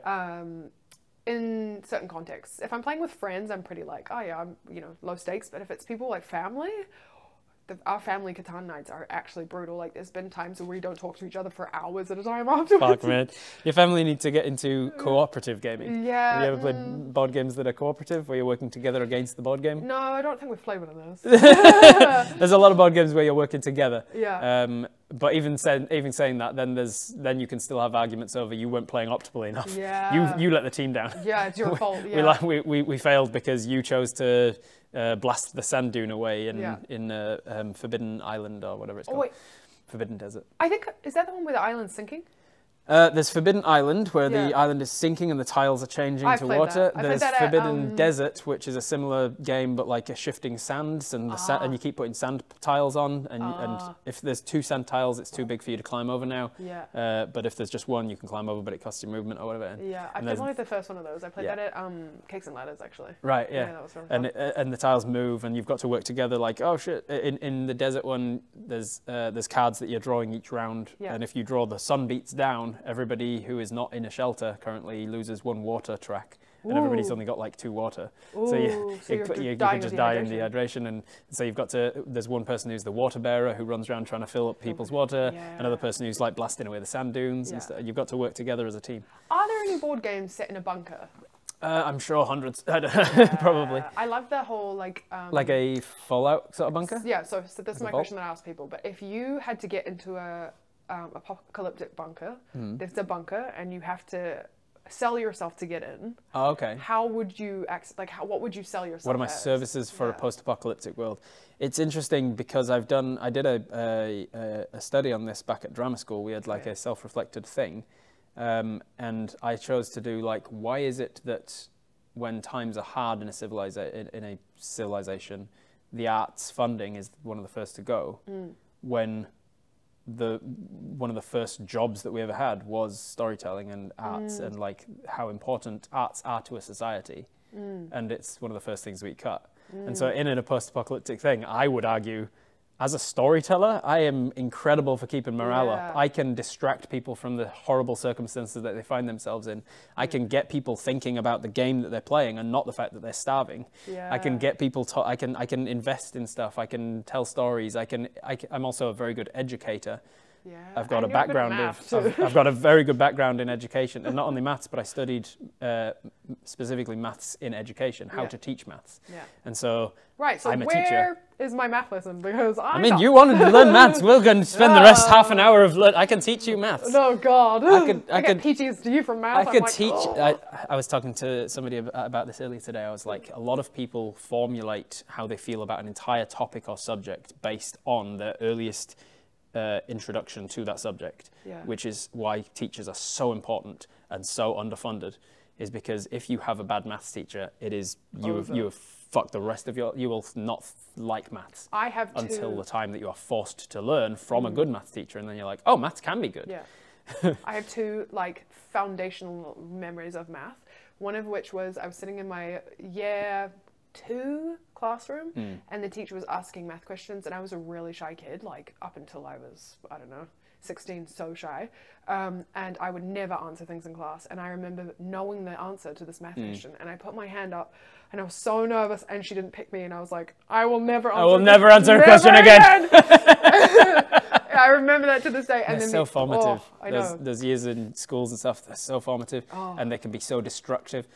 I was talking about it in the context of how I love maths and physics, because I'm a huge science nerd, but I like sciences to be black and white. I like the answer to be right or wrong.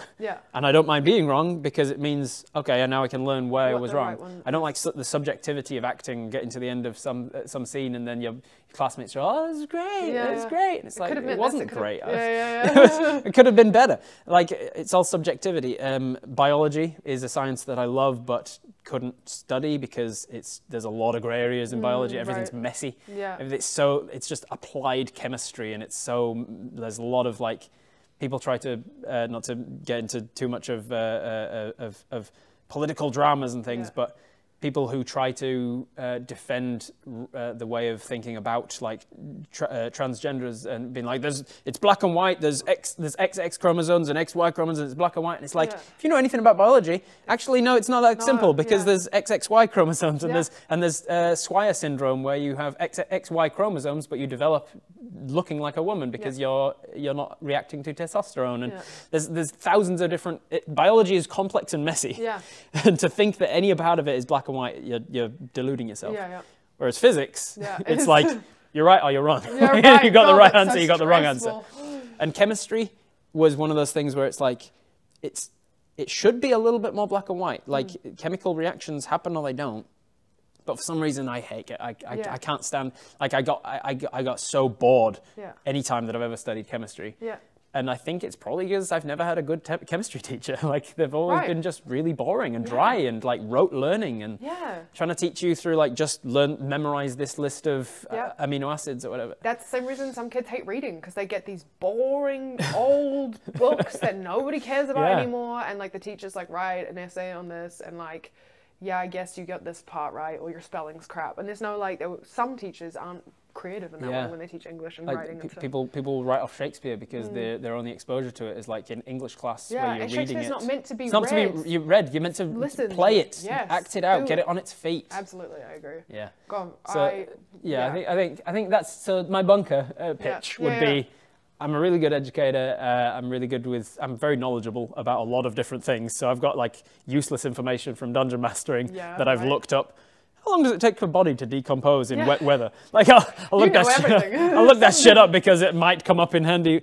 The other day, you guys in Tales of the Misfits, don't know when this is coming out, whether or not you'll have seen it yet, but you went on a sea voyage. Yeah.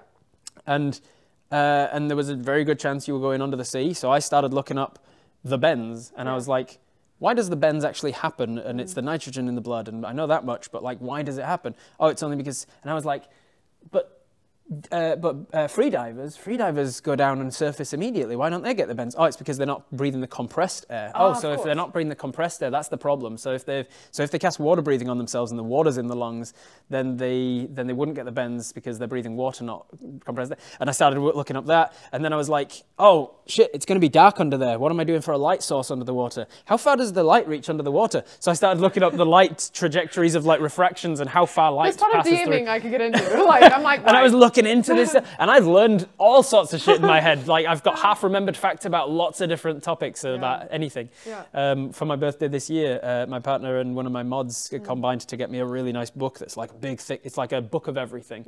I think it's called the Post-Apocalyptic Book because it teaches you everything about civil. There's like a small chapter or a couple of pages on weaving or sheep shearing or whatever. It's got everything in it. And they were like, you're going to love this shit. You're going to look into this. Once an ex-boyfriend for my birthday wrote me a survival plan on how to survive a zombie apocalypse or an asteroid hitting or like a plague or something like that. And I was like, oh, it was sick, and it was research. And I was like, this is the stuff you need, like cool, like extreme documents telling you how you're going to live and survive. So fun. So if they didn't let me in, I'd go to a different bunker and I'd make up stories about that other bunker. Oh my god! and I'd make sure to wage war. On them. What about you? What's your pitch to getting into the bunker? Oh, negative blood. Oh, dope. Easy. Let me in. You need a blood transfusion. I'm your girl. I got A negative, which is still pretty good blood, and it's pretty good for plasma as well. I'm kind of in the middle. Nice. Because what I only learned this year when I went to give blood, because New Zealand finally lifted the ban on the mad cow thing. Yeah, crazy. And I can finally give blood again. How was it living over there with all those mad cows? With all those mad cows. Two cows in a field. And one says, are you worried about this mad cow thing? And the other one says, why would I be worried? I'm a squirrel. Oh no, the first cow was mad. I love it. Yeah, so the whole mad cow thing was a big problem on giving blood for ages. But they finally lifted that. So the same week I was like, let's go get blood. And they were like, have you traveled anywhere in the last year? Last year I was like, yeah, I went to America, Canada, yada yada. How long ago were you in Utah? About 2 weeks ago. Oh shit, no, you're not eligible because there's a very small chance of West Nile virus or something. Bro, I was like, fuck me, dude. Do you want my blood or not? They're always constantly calling out for it. I'm bombarded with adverts of like, we're desperate for blood. Blood can save lives. Save lives. Give blood. And then you're like, okay, I'm trying to give blood. Here's some blood. Let's go. Take it. All right, no, there's a small chance you've got this virus or that virus. How did you find your blood type out then? Did they just get it? Give blood a lot in the UK. Yeah. Like in the UK, the prerequisite was you had to weigh over a certain amount. You had to be 17 or over. And something else. And I gave blood on my 17th birthday. Oh, nice. And then again, you had to be like 6 months later or something. And so I gave it on the day 6 months later. And then again, when I was 18, and then I moved to New Zealand. So I gave blood like 3 times because I was like, save lives, save lives, save lives. And then I moved here and they were like, we don't want your blood. Well, we do, but we can't have it. Not yet. Wait a bit. So they finally lifted it.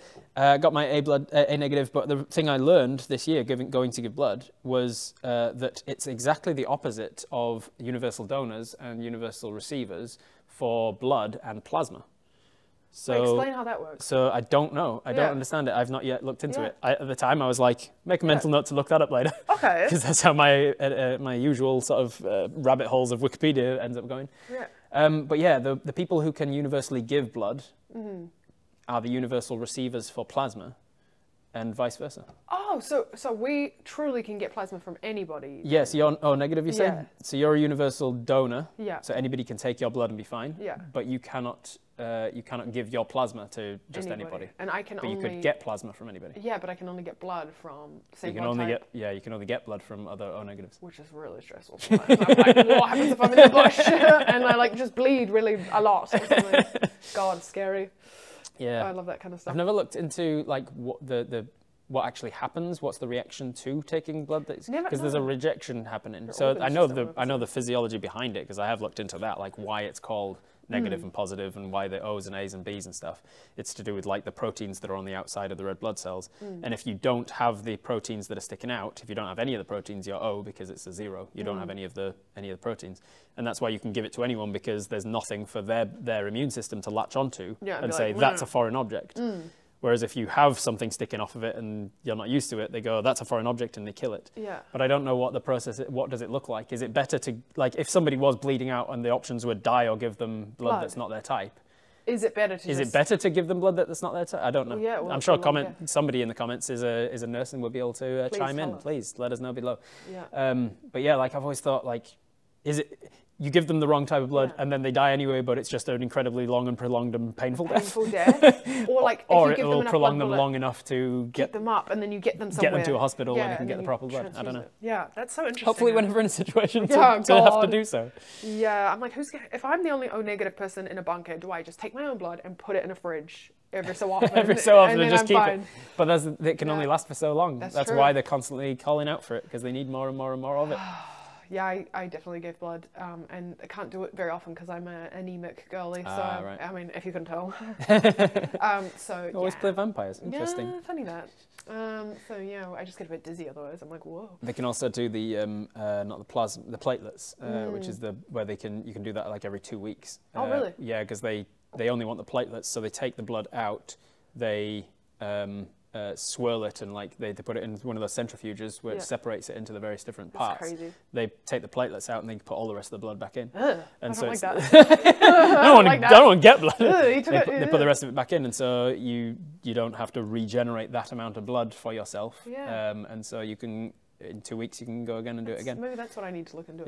It's a longer process though. Like in order to, it's not like a quick in and out, take some blood. It's like a couple of hours or something. It's like a couple of hours, I think. And I looked at that because I was like, you can save more lives that way. And then I was like, I don't have 2 hours to spare every fucking 2 weeks. What am I doing? I want to save lives, but I got my own life to live. I can't. I got stuff to do, bro. I got stuff to do, man. I can't keep saving lives. I am an organ donor though. Like I was just like, once I'm dead, because I've got no spirituality or religious preconceptions about the afterlife or what's going on, and so as far as I'm aware, when I'm dead, I'm gone. I'm not aware of what's going on with my body anymore. So if anybody can take any of it to make use of, if my corneas can help somebody else see, take them. Do it. Do it. Doesn't bother me at all. Yeah, I don't know what I believe. I'm definitely a agnostic kind of person, I think. Yeah. I'm just like, who knows? I don't want to think about it. I don't want to be forced to think about it too much. I don't want to say anything offensive to just generally, like whether it's Zeus or it's, the other guy. Or if it was Zeus, you'd know. He'd fucking smite you. Well, that's,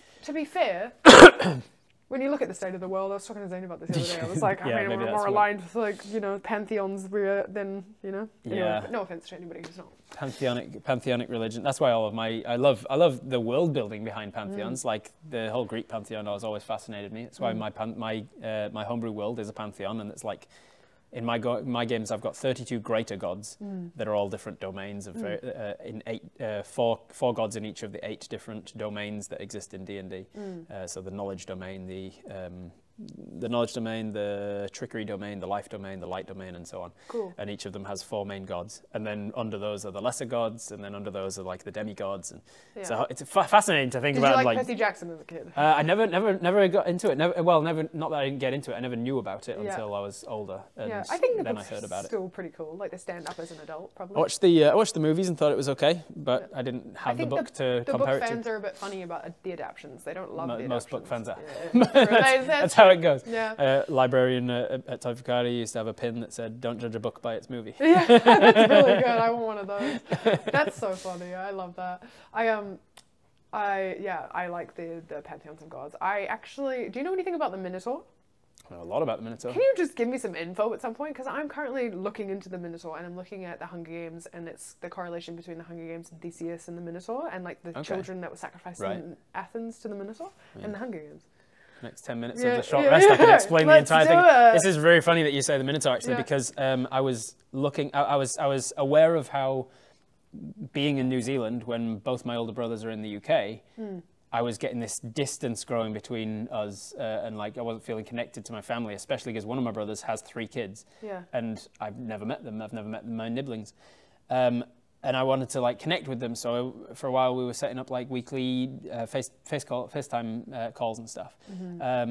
And when my oldest nephew got old enough that he actually had a personality, and I could talk to him and stuff. He's 9 now, but back when he was like maybe 7 or so, I was kind of finding something to talk about. A lot of the conversation was a little bit like pulling teeth. I'm in my 30s, he's 7, what have I got to talk about? That's a weird age gap there. You're like, I was talking to him about maths for a while because one of the reasons we think he's on the spectrum is like he was able to count backwards from 100 from the age of 4. Oh God, definitely. Which you shouldn't be able to do. Be able to comprehend being backwards. Like, what's backwards when you're 4? But yeah, he was always fascinated with numbers. I sent him like a lot of things about maths and things about like books on animals and stuff, trying to find what is his interest.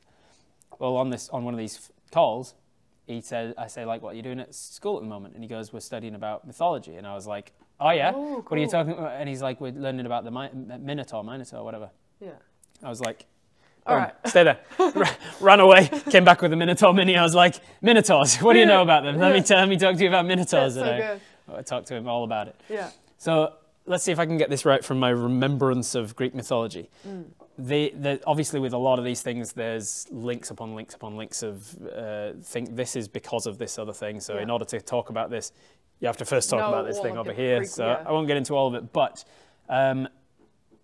you know, flying too close to the sun, Icarus and the wax wings. And Icarus had a dad, right? Icarus and Daedalus, yeah, that's it. Yeah. Daedalus and Icarus were imprisoned up in a big tower where they couldn't escape, but they kept the candle wax that they were provided from the jailers, and they grabbed wings from the birds that would land on the jail cells and stuff, and they would make themselves wings, and they flew out of the tower. And Daedalus warned his son, don't get too close to the sun. The reason they were imprisoned in the first place is that Daedalus was the designer and architect of the labyrinth, the maze. Yes.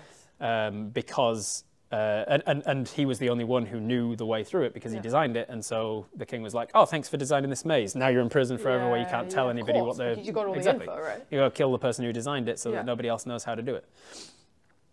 The reason the maze was made was to contain the Minotaur, and the reason the Minotaur exists is because it was the sort of mutant son of a woman and a bull. It was the king of a place, his wife. King of Thebes, maybe? Well, I think it might have been Minos Rhodes, or something like Minos. King Minos, I think, was his name. Oh yeah, and then his wife. Had an affair with a bull. Oh, with the bull. With a bull. Yeah, right. Okay. I think it was a non-consensual thing tricked into it by one. I think I'm forgetting the details now. I think it was one of the gods. Yeah. Disguised themselves as a bull and then wooed her like with charming magic or something like that. Something to that effect. She basically had sex with the bull. Basically. The Minotaur was born. It was a half bull, half man creature that devoured human flesh, which is weird because neither humans nor bulls do that. Yeah, interesting. Interesting. Monsters eat people, I guess. So that was the extent of it. What happened to that poor little bull that he was eating human flesh? Right? You know what I mean? So he was imprisoned in this labyrinth that he can't get out of, and instead of putting him in a cage, they made a maze for him, which is weird because, incidentally, to do with linguistics, labyrinth is a type of maze that has only one exit and one entrance and has only one path through it. So realistically, he just would have walked with his left hand. You just left hand to the wall and you get out. Yeah, right.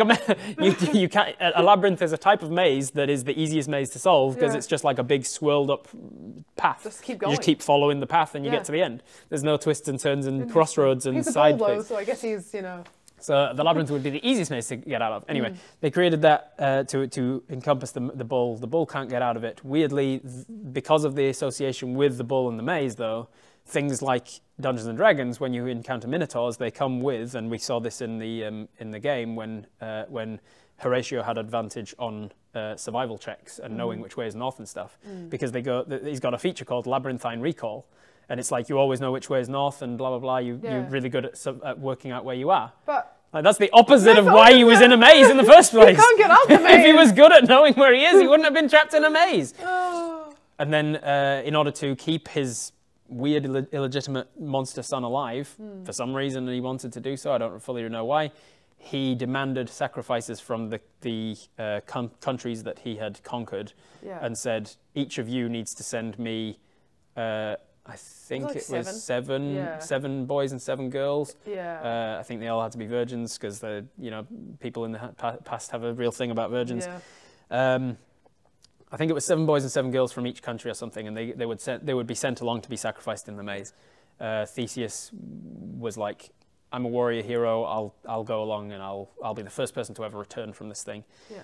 He told his missus at the time, he was in love with this woman, I forget her name, but he told her, don't worry, I'll be back. No, it was his father.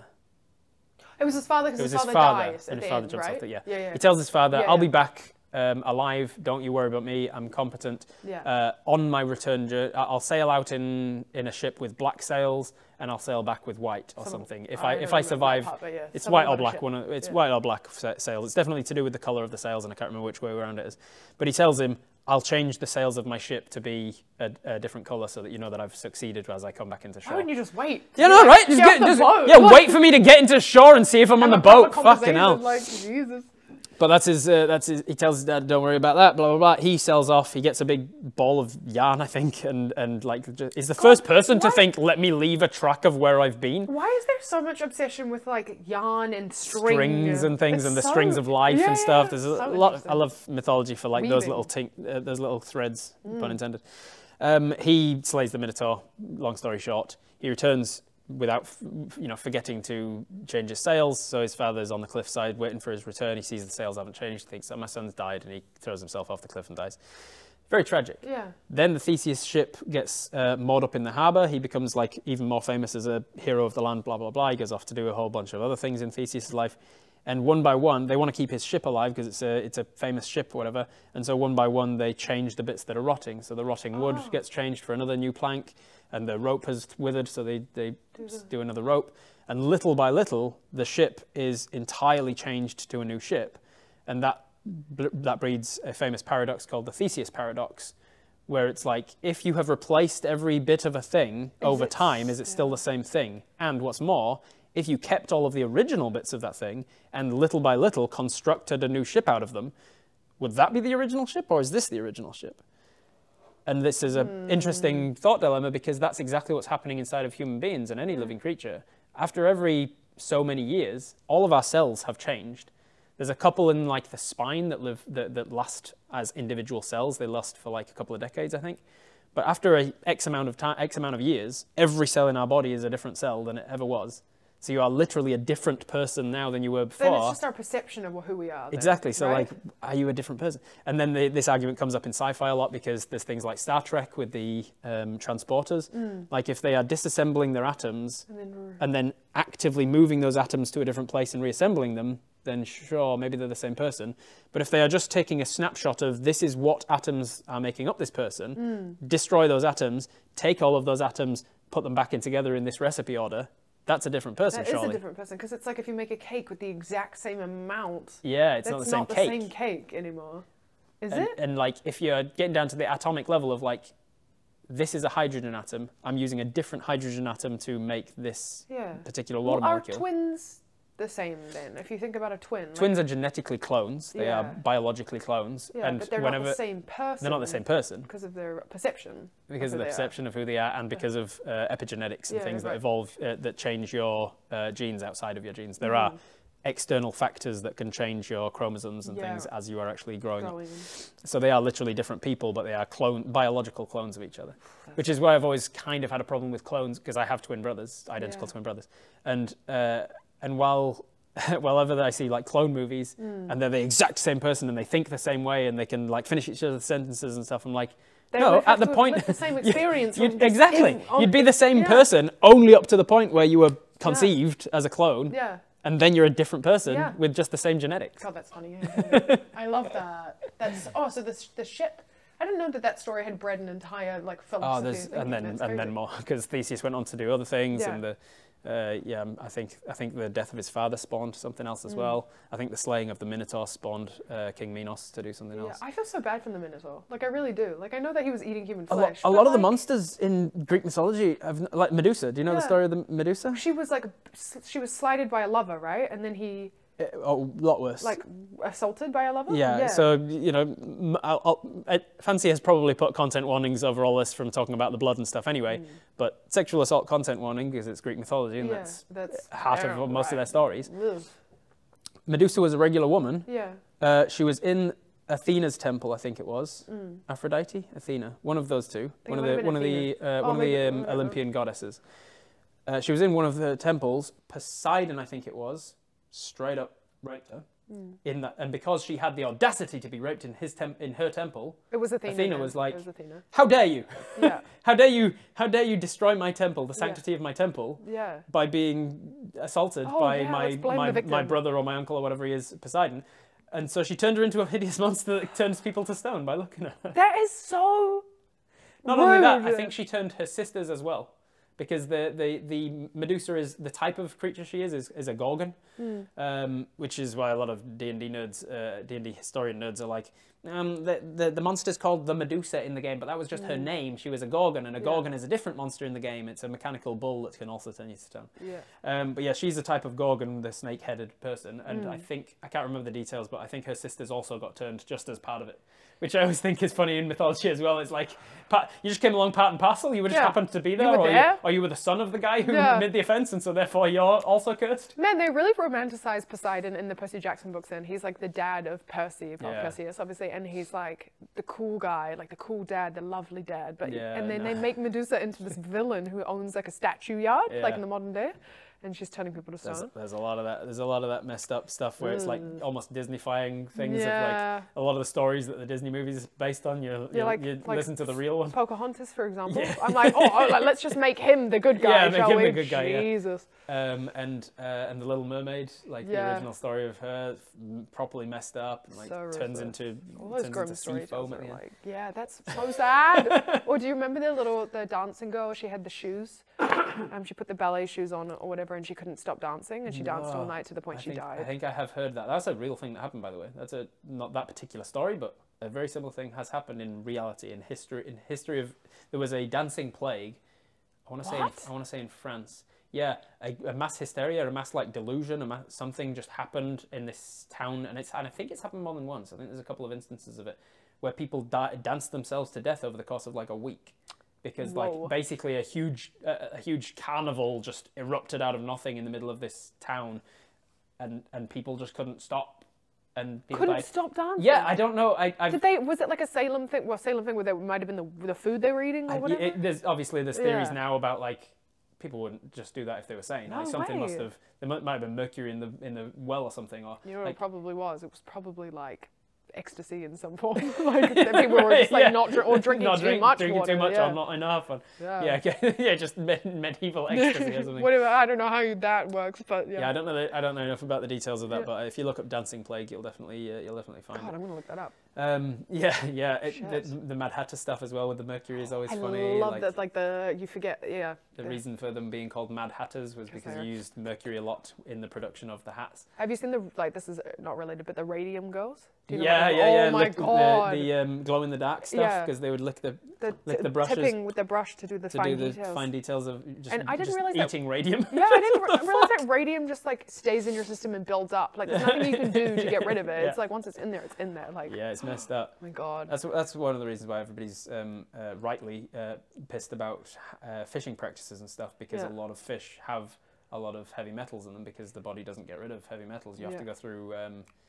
There's a word for it. I was going to say calcification. That's not it. There's a medical word for the process to get heavy metals out of your system, but your body doesn't do it naturally. And so every bit of fish that you eat that has a little bit of mercury in it, or a little bit of whatever in it, is now in your body, and that little bit is now going to build up in you if you eat another piece of fish with a little bit of mercury in it. And so you end up, Watch me never eat fish again after. You can get heavy metal poisoning if you've eaten enough fish that were also heavy metal poisoned, essentially. Yeah, sure. And so, rightly, in the last few decades, I can't remember when people started realising that and coming up in arms about it. It was a while ago, I think.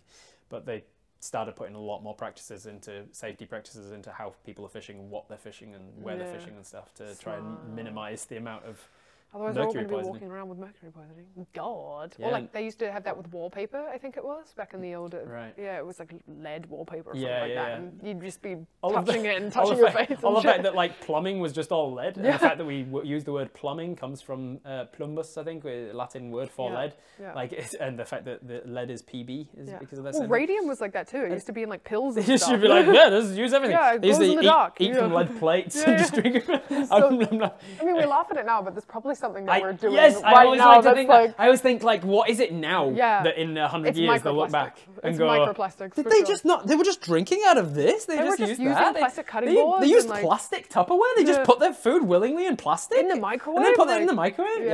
Nowadays I'm always into a microwave bowl, not into Tupperware. Yeah, I've got to stop using plastic cutting boards because it cuts their little microplastics. Yeah, I mean, it's in everything and it's in the food. You know, fuck, we're screwed. The plastic water bottles and stuff as well.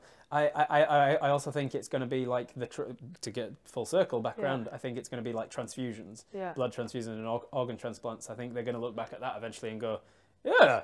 They were using each other's organs. They didn't just grow new ones. They didn't just grow new ones in a 3D printer. That's so true. That's so good. Because we're getting advances every year on organ 3D printing. I don't know if you've seen any of it. No, but I haven't. There's been successful transplants already of like 3D printed organs. Like usually simple stuff like bladders. Bladder is basically just a simple bladder. Like, I mean, I wouldn't want to be tasked with making one. It took us 9 months to grow that organically. Do you know what I mean? And we had to get another person to help us. Yeah. Women as a general race, just slackers. We can do it in a 3D printer easy. No, bladders, I mean, of all of the organs, they're basically just a fleshy sack to hold stuff. Right. It doesn't have to do much. It's not like got hormones and it's not connected to a whole bunch of stuff. That's where the tricky stuff is, all of the little control centers. Like tiny little bits of this and that and the other. And so they have 3D printed bladders and successfully transplanted them, and people gone on to live like successful lives. They're doing kidneys pretty well because kidneys are okay. Really difficult ones like hearts and stuff they're still working on, but little by little we are going to get better. They've also done bones, like they can 3D print titanium hips and stuff. And I can't wait to get to like 60 and be like, right, all my like my titanium stuff's in and I'm like ready to go. Well, maybe not 60. Yeah, maybe a bit later than 60. I've heard a theory, I don't prescribe to it myself, but I've heard a theory of the first human being to ever reach 1,000 years old is probably already alive.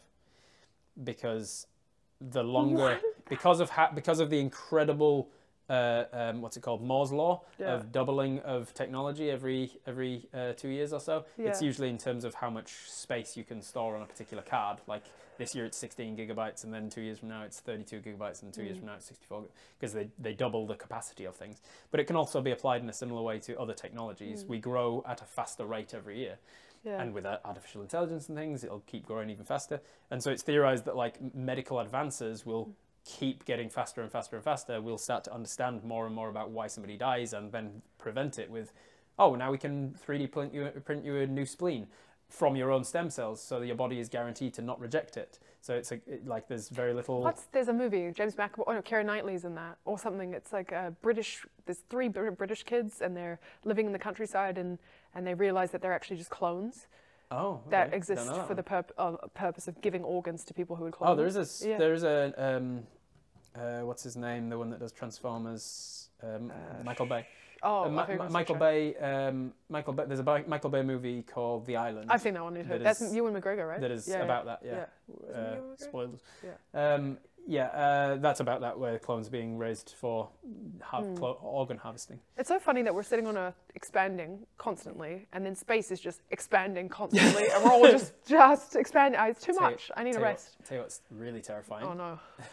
The other day I had to think about the fact that space, like something, like say there's a cosmic entity that just walks into the galaxy one day, it could just like kick the Earth and we'd just go, whew. And I was sitting there like, oh my God, I can't comprehend. Literally, like if you hit it, it's just off. What is really terrifying, that shouldn't be terrifying because it won't eventuate for trillions of years, but still, because space is expanding and the space between any celestial objects is expanding, the light that's traveling from one gets redshifted, meaning that in a physics term, when you're, you know, like the Doppler effect of when a siren goes past you, it's higher. me. Yeah. And that's because the sound, as it's coming towards you, the sound waves are getting pressed up into once, so they're getting shifted into a higher pitch. Right. And then as it goes away from you, the thing that is emanating the sounds is stretching out the sound waves, and so it's getting stretched out. The sound waves are getting longer, so therefore it goes deeper. Yeah. The exact same thing happens with light, because light is both a particle and a wave. So as light is moving towards you, it gets pressed up and redshifted. So we can look at galaxies and things and say, oh, that's a slightly redder light than we expect a thing of that size to be, therefore it's moving towards us. And that's a slightly bluer light, called blue shifting, if it's moving away. So as all galaxies and stars and things are moving away from each other, they're all getting blue shifted. I think I said red before, blue shifted. And they get blue shifted more and more and more and deeper and deeper blue until they're outside of the visible spectrum. Okay. And so in trillions of years of time, stars will not be visible from Earth. Wow. If we existed long enough as a race, as a species, to see that sort of inevitable death, I mean, Earth would have been swallowed up by the sun, because the sun's going red dwarf in about 5 billion years, which will destroy Earth. But if we existed for long enough to be there, theoretically, a civilization being grown in that environment would have no way of knowing that there was anything outside other than a black sheet across them. So stars would just be a myth. Stars would be a myth. They'd be like, they never existed. If we even have that information left on Earth. They looked up at the black sky and imagined, oh, what would it be like if there were pinpricks? And that's all it is. It's just stories, it's imaginings. And they'd have no way of knowing, because scientifically they wouldn't be able to record the fact that they're there. They wouldn't be able to acknowledge it. Like, it would have faded into background gamma radiation. Well, I guess that's sort of like believing in dinosaurs. Believing in dinosaurs? Well, Dinosaurs, you know what I mean? Like, well, I know that they're real. Before but we were able to prove them. Yeah, we're like, but look at these skeletons. When they were sort of theorized and going like, a lot of like the concept of monsters came from finding dinosaur bones and going, what the fuck could have made this? And then coming up with giants. No, I don't know, you're talking about dragons are real and they're out there hiding from us. Coming up with the theory of giants from like massive mammoth bones. Yeah. Like, that stuff. It would be the same thing for that, So we'd just be like, oh my God, it must have been crazy when the dinosaurs were here, but they'd be like, must have been crazy when the stars were out. Like, oh my God, that's so spooky. I don't know how I feel about that. On a similar but different, less distressing note, eclipses, total eclipses, is when the moon moves in front of the sun, and the moon and the sun happen to be the perfect size for each other in the sky. There's no reason that they have to be the perfect sky. That is an entire coincidence of the time that we live in. The moon, it's all to do with the moon, our perception of how far away the sun is and how big the sun is. That's obviously how big it looks to us. Yeah. And then the moon, how big the moon is and how far away it is, that's how big it is. Yeah. And there's no reason for those two things to actually be the same. Okay. And many millennia ago, the moon was closer and therefore bigger in our perception. So eclipses total eclipses would have happened more often, because they would have been easier to fully eclipse. Right. And then years and years and years and years and years from now, as the moon is slowly moving away from us at a rate, it's about the same rate as the fingernails grow. Like, the moon moves away from us a few millimeters every year. And as it's going further and further away, I don't like it. which incidentally is also slowing down the rotation of the Earth, so days are getting longer because the moon is moving further away. But as the moon goes further and further away, it's getting smaller and smaller in our perception. And so eventually, it won't be long in the cosmological scale, but it'll be far beyond what we live. Yeah. But eventually, it won't be big enough to block out the sun anymore, and they'll never have total eclipses. Never be an eclipse. There'll never be a total eclipse ever. I mean, they're not going to get. It's like entering a TV show, and looking at and having no context of what came before, and being like, I don't fucking know. I understand we're on season 75, and none of this makes fucking sense to me. And then just like discarding all of the lore, like they won't be able to get it. Yeah, the gravitational pull of the moon, because it's pulling away, it's actually slowing down the Earth's rotation slightly. Wow. So we're a few seconds longer now than we were several years ago, and a few minutes longer now every day than when I found out like that affects like speed and motion can affect like your actual aging on a biological level, like Formula 1 drivers. Right, yeah. They age, like, it's imperceptible, but they age slightly slower than us when they're in the car. Correct. Yeah, it's called the general relativity. Bro. It's the whole thing that's, specific relativity. Something. One, not general or the other one. I always forget which was which. But Einstein worked on that shit. It's basically if you got two twins that were born at the same time, lived the same life. One got in a rocket ship and went 99.9% the speed of light, and then came back. The other one would have aged a lot more. Wow. Because time, there's no one reference frame for time.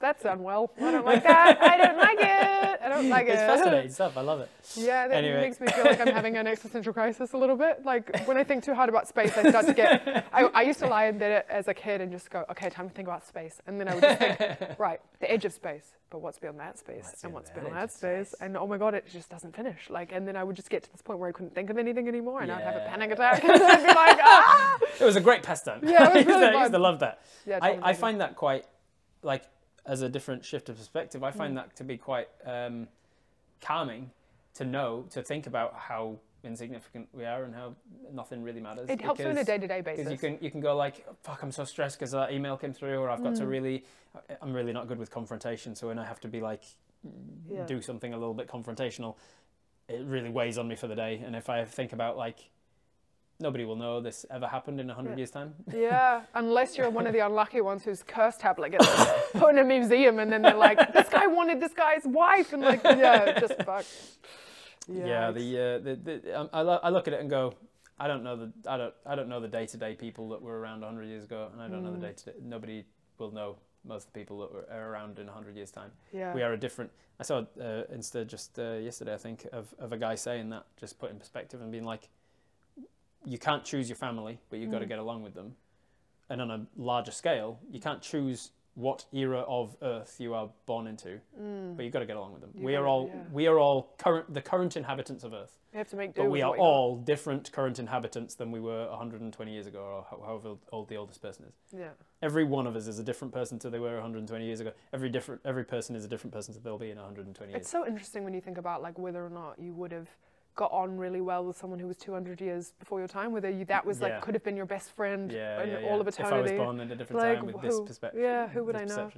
That's crazy. Another thing I love to think about that kind of blows my mind is the fact that there is an unbroken lineage of people that makes me feel all the way sick. back to 3.8 billion years ago when the Earth started forming life, and from the very first thing in the amino acids that were the primordial soup, the amino acids that happened to form into something just by coincidence, and electromagnetic activities and stuff that just kind of formed what we would very fundamentally call life, and then that kind of grew into something else that we would call life, and then that grew into an amoeba and a single-celled organism, and then that split into two. Yeah. From that point all the way to you. Yeah. There's been an unbroken line of people who have had children. If you tested your the genetic material, you wouldn't match, right? No. Because it's so divested. Not at all. But it's like there's no way you could trace it. But every single creature had a baby before dying. Yeah. Up to me. And I've had a vasectomy, so it ends with me. Yeah, bye everybody. As far as I'm concerned, I'm the epitome. I also don't want kids, and a lot of people find that very controversial. But I'm just like, well, there's enough people on the planet. There's enough people on the planet. If I wanted a kid, I'd adopt a kid, because there's enough people that need parents already. Literally, and people are like, you don't want anyone to take care of you when you're old, and I'm like, why would I want to make someone take care of me when I'm old? Also, why would I assume that my kids would take care of me when I'm old? You might, then you never know what will happen. Yeah. Who the hell knows if you get on with your kids? No, you don't know. Nobody has kids expecting your kids are going to hate you. How many kids hate their parents? Oh, quite a few. Quite a few. If I'm living in a society where the only people to take care of me are my offspring, that's a shitty society. You've done not well. I've not made good friends. Yeah. I've not done a good job of having influence in the world, making a diffence to the world. Yeah. And I feel like it should be more, you should be in your community at the end of your life, it should be way more. I'll be playing D&D in old folks' homes. I'll be fucking rocking. I'll be rocking some dice in old folks' homes. There'll be like a themed, how there's themed everything, like cruise ships and stuff. There'll be like an old folks' home that's themed D&D place. Hell yeah, like a proper tavern, and there's like a dungeon room, and that would be so sick. Yeah, there's like a volcano lair in the room that you can go and do your dragon fights. Maybe they'll convert the space into an old folks' home. Just live here forever. Give us some extra rooms in the back. All right, well, we're over time, and I don't want to keep you, so thank you very much for joining us. This was a hell of a chat. It was a lot of fun. We've covered a lot. We've covered a lot of stuff. A lot of people tune into my short rest streams because I'm talking to people who are creating Dungeons and Dragons content. But I like to branch out and talk to people who are more tangentially related to the industry. So thank you very much for joining us. Where can people find you? You can find me on the internet, probably, or here, with this thing. But Britt Scott Clark is the handle that I usually go by on everything. So Instagram. Go to the YouTube channel that's got all of the amazing One content video. Coming. That content is coming soon. Yeah, Britt sure. It's totally coming soon. I've been saying that for 4 years. And if you're here because of Britt and you haven't checked out the rest of my stuff, I'm Robert Hartley GM on every platform. I've got a website, roberthartleygm.com, and from there you can link to all the different things, merchandise and a bunch of things as well. Nice. And you can support me and the work that I do. If you like the work that I do and you want to help me continue to do it professionally, Twitch, Patreon, donations, these are the things that I live on. So please consider helping out. And if you can't afford that, then help out in the free ways that everybody should know how to do by now. Engage with the algorithm, like, comment, subscribe, all that stuff. You should know it does genuinely help content creators. So support your content creators. Yeah, do it. Thank you very much, everybody. See you in the next one. Bye. All hail the algorithm gods. Comment, like, and subscribe. Ooh, ah.